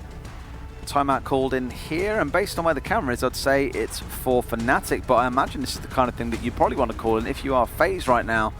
These attacks haven't been as concise as I think maybe some would hope. In fact, they've been a bit scrappy at times. That last round a bit misdirected, I think is probably the best way I could put it. Didn't really look like it was a solid attack from them at all. We've just had an update, by the way. It is a technical issue we're currently going through, which is why you're not seeing a tactical timeout sign on the screen. Just going to sort out what that problem is before we get back into the fixture.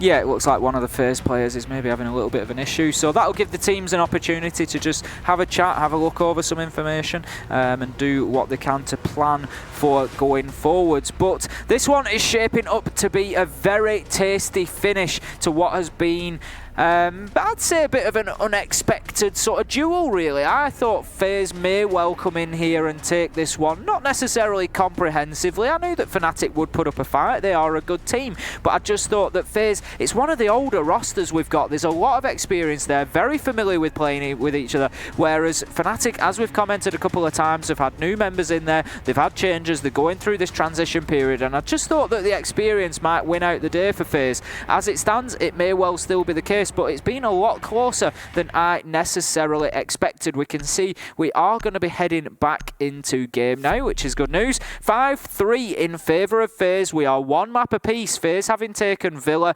followed by Fnatic taking Kafe, and the winner here will continue on to tomorrow for the lower bracket final to decide who ultimately goes through to the playoffs. The loser will unfortunately be ending their Six Invitational 2020 journey here and now. The painful thing is, I can actually see Fnatic doing this. I could see this game ending 7-5 Fnatic, despite the half ending 5-1 to FaZe. Because with how these attacks are going, FaZe just look a little lost, if I'm completely honest with you, so things don't make sense. Now, I'll stop harping on about it. I'll give them time to show what they're made of here and maybe correct what has been going on. Of course, during the technical timeouts, you don't really get to speak to each other. It's not like a tactical timeout where you would have those kind of discussions. Normally, it's actually just focused around sitting there in silence and waiting to be told the game can continue. So you can talk once you're in round, but normally at that sort of time, the comms are more soaked up with dealing with, well, the actual round itself. And speaking of the round, look at what we are seeing Fnatic deploy here. It wouldn't be the SSG strat, would it? Of course it is. Now, this strategy, for those that haven't seen it before, essentially revolves around you having full all 3 floor coverage with the operators that you have. And that sounds wild, because trying to cover all 3 floors is a tough job when you're defending the downstairs. The whole idea is that you have a vigil playing on the ground floor or the first floor, depending on where you're from in the world. Upstairs on the top floor, you put the mute and the mozzie. The castle walls that you bring along help prevent you getting shot out from angles such as the main lobby angle or from the west off towards strip. Now, that window towards the north thing is a little uncharacteristic. It's not always the one that gets reinforced up. But, well, Cameraman has already managed to find that broken apart ever so slightly. In fact, it's another rush by the looks of it down into dirt. We saw this come through a couple of times yesterday, but Bosco dealt with it wonderfully, and this time round, it's Lusty's turn to step up as he makes absolute magic work there. Now into a 2 versus 1.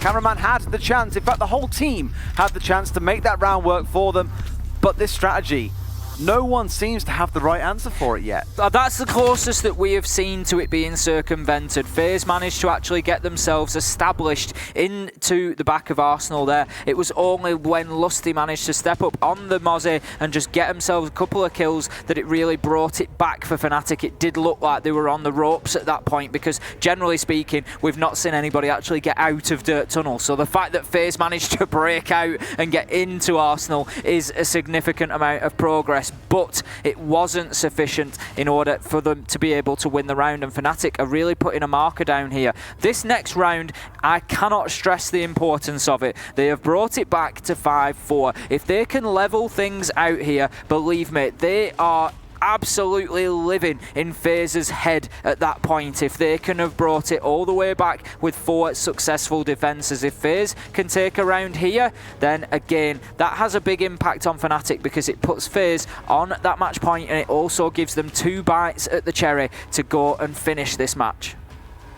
A few stern-looking faces and a lot of animation going on between the members of FaZe right now, and that is the end of that. You can see the mic going back up for the coach, and it's now down to the 5 boys sat in those chairs to make this one work for them. FaZe lose this round, as you say, it goes to 5-5.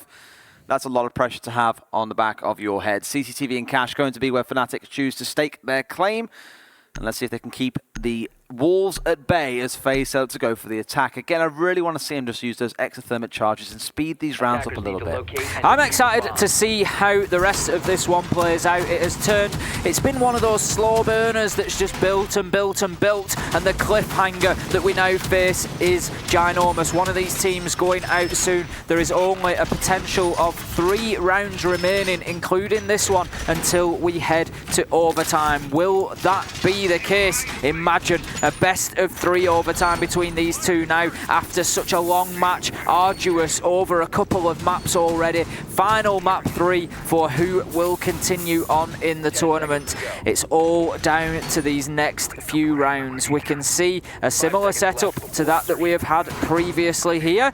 No major surprises. We've got Lusty putting a Valk cam outside, so that's going to feed some information back in. There's no IQ on the side of FaZe, so it's going to be down to them spotting it with their eyes to see where it is default cam goes, but we know there is a Valkyrie camera out there that will provide the same sort of view. They are looking around for those as well, just to be aware of where they could be, so I imagine by now they probably have identified where that is and have dealt with it appropriately. Otherwise this whole attack becomes very risky, shall we say. Now there is someone playing inside a garage upon catwalk, which they'll have to be dealing with, and there we go, they found the camera that has been dispatched off. So that intel is not there to let them know when someone is trying to push it through garage door. And I think, like we have seen without fail in every single round of this game, there is someone currently working on this east wall with the Maverick. There is indeed, and obviously the Thermite, I would imagine, is going to be pushing through construction as we've seen previously. Now we have seen successful impact nade tricks, so, you know, as there is reasonable argument there for keeping those exothermic charges and making sure that they are available, because the difference is you can't impact trick the thermite charges on this east wall, so they can only impact trick on the other one, so that's where the focus of any impact tricking will be, on the construction wall. Thank you, Marsu, that one there indeed. So Fnatic set up largely like they have been before. Virtue is going to be an extremely important operator here. Watch him closely, see how the round develops, because Virtue now has to stop this push from the logistics side. If they can get through there, the drones you can see just going in ahead, the call is there that Virtue is in the bedroom. He is trying to use that mattress to cover himself as much as possible. Shots are able to rain through there, and Mav will be the one to rain them, getting the kill onto Virtue. That's a nice headshot that takes him off the board, and now leaves us 5 versus 4. Coming down towards the final minute, and FaZe still have quite a lot of work to do here. They absolutely do. In fact, both sides really need to hold tight here. Fnatic, with only 4 left alive and 60 seconds on the clock, must still feel the possibility that they can hold strong for this one and bring it up to 5-5. Very heavy setup coming in here on towards destruction, as we have come to expect. They've managed to get this east wall open now and have this longer angle through, so rotations downwards are going to be a bit tougher. In fact, that one member we can see currently tucked away inside a garage is going to have a tougher time here to rotate back in. I believe it was Tex on the Maestro, and there we go. You can see him pinned down a little bit. One more there towards the hallway, looking down towards stairs. He's also pinned in, and smoke grenades are going to start raining through. Maybe a little bit preemptively here, as there's still 30 seconds left on the clock, mind you. but no one really yet to try and go for a plan. In fact, no one has died for quite some time right now. It's going to be another bloodbath ending to a round, I think, Ace. 5 versus 4. Lusty will get one for himself, traded out by Una. Tex comes in with one more. We find ourselves 3 versus 3. 10 seconds to go, and FaZe need to make a move. Magnet going big for his team, taking Astro off the board. Tex with another. 1 versus 2, and that will be all she wrote for round 10. Tex getting in, finishing things on Ion, and that will be Fnatic drawing things level. They can't possibly come back from 5-1 down, or can they? I pretty much dismissed it as a possibility, but said, but crazier things have happened. It is Clubhouse, it is defender-sided, but the fact it is becoming a reality. Can you imagine the stress that FaZe are under right now, losing 4 rounds on the bounce on your attacking side? This is not the way they foresaw this going. Not when they ended the half at 5-1, not ever. And they are about to face potentially being knocked out of the tournament if it keeps on going this way.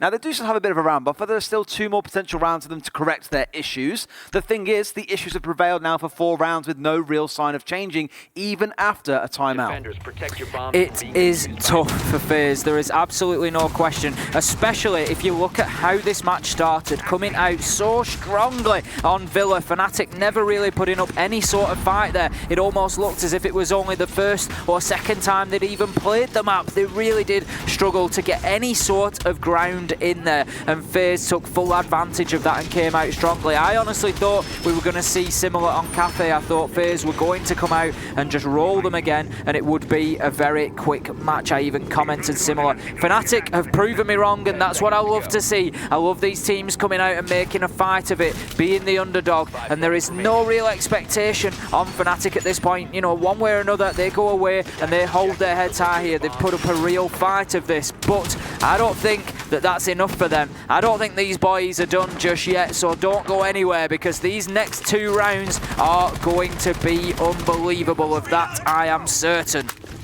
That much, yes. What I really need to see change in this round is the approach from FaZe. What did they do last time round? They got Jacuzzi wall open. They were like, cool, we've done that. Now let's rotate to the other side of the map where the site is nowhere nearby and focus on opening up that wall. And they got themselves sucked into a firefight that they lost and could not progress from there. That gave the round over to Fnatic pretty much for free. I want to see more focus this time round going in towards the Jacuzzi wall.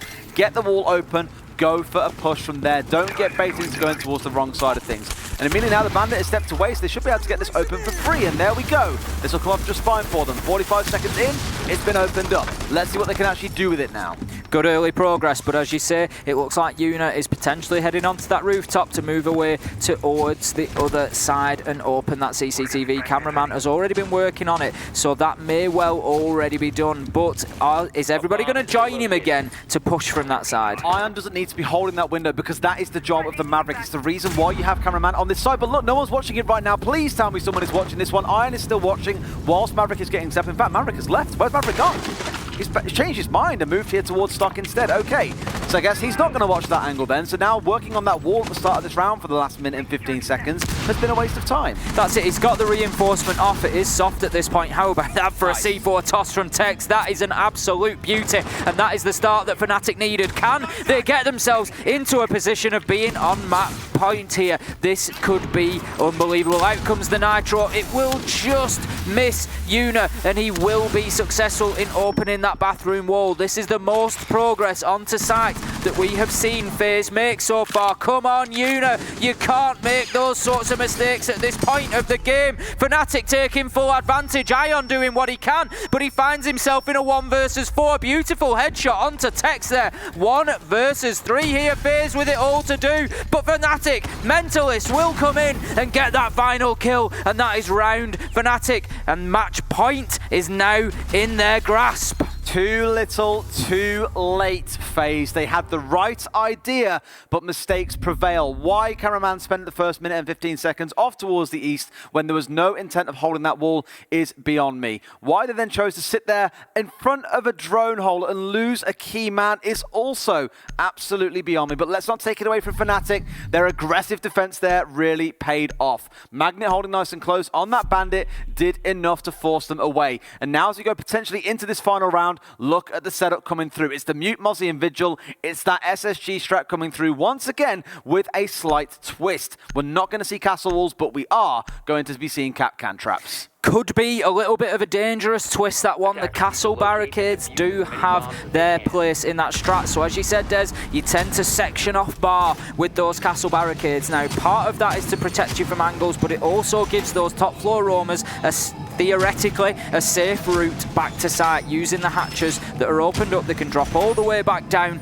and recover themselves onto site when the time comes, and that's usually at about the 1 minute remaining mark. So then you've wasted an awful lot of time, but you're still trying to assault onto site that has got 4, maybe even 5 operators down there. Without the castle barricades, this could mean that the mid floor could actually be taken by FaZe, although yes, vertical angles can be used to try and defend from upstairs in a way for the defenders, but if that mid floor is taken, it cuts off any top floor presence, and that could be very, very dangerous for Fnatic in terms of trying to get those players back down onto the bottom floor. We can see the Vigil there is using barricades, he's putting them out, and that will do the job to a degree. It will prevent a direct line of sight, but there is no protection from bullets there. This is actually a really nice adaptation coming out of Fnatic, and this shows thinking on your feet. By bringing the cap cam this time round, they can prevent a rush coming through from FaZe, and when they're out of ideas, that might be exactly what FaZe resort to. So I like the adaptation. Like you say, without the castle wall, it might come back to bite them a little bit, but this is still interesting in terms of how FaZe might get caught. There have been no rushes so far. They're starting things out on the top floor.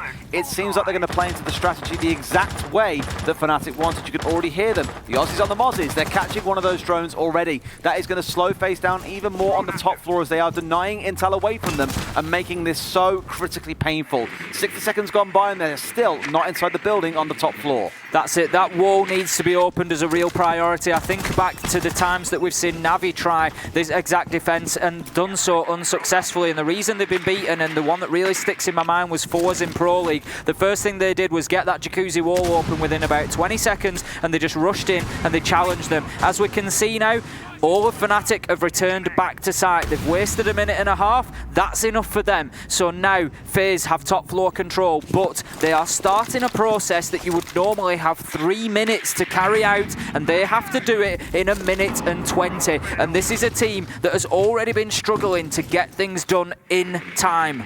A lot of time has already been wasted there, 1.5 minutes in. In fact, interestingly, that hatch was still soft, so it wasn't opened up as a defense path for the defenders to rotate back down. Huh.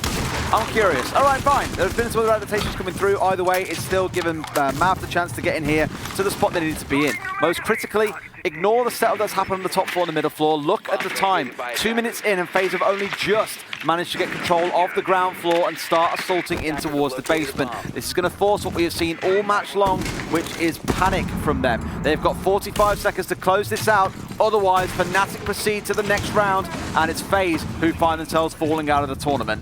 35 seconds to go, 5 versus 5. Could we have asked for a better finish to this match? It started off a little bit slow, but there's not going to be anything slow about this finish. That is for sure. We are going to have the stereotypical, the usual bloodbath down in Church and Arsenal. We can see challenges being made here. FaZe are yet to get a kill on the board. Yuna is down, Lusty and Magnet getting 2. Astro only 1. That leaves us 4 versus 3. Cameraman is in sight and will get a kill onto Mentalist, but Lusty is still there. He will get the kill. Astro, Magnet, this is going crazy. 2 versus 2. Lusty is down. 1 versus 1. It all comes down to this, but the time runs out. FaZe unable to do anything. We predicted it 30 seconds ago that FaZe were leaving themselves too much to do with too little time, as we have seen time and time again for them on defense. Fnatic, GG's to them. They take the win and they proceed to tomorrow, and they will compete further in the Six Invitational. And you could see the joy on Magnet's face there as well, and the despair coming through for the guys. Cameraman especially closest to you here. They know they threw that one away. 5-1 at the half. 6 rounds back to back they gave away to Fnatic.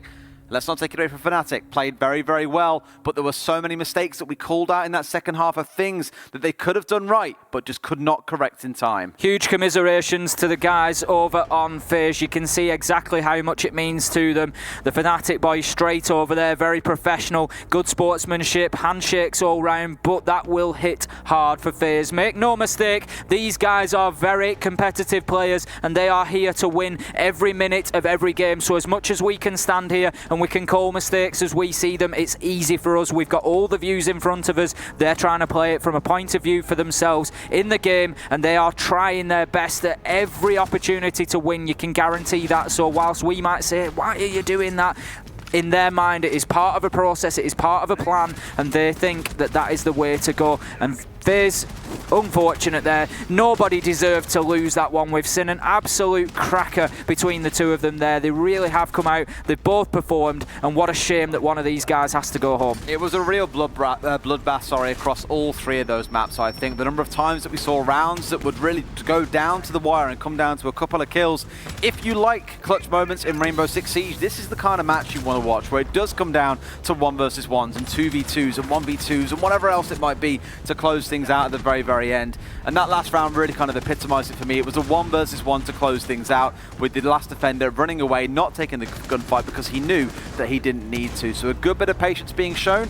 Fnatic show once again they still got some fight in them. APAC is no longer a region you can afford to dismiss. I think it's pretty fair to say, with a good game yesterday on Coastline against Empire and a pretty decent series today against FaZe Clan.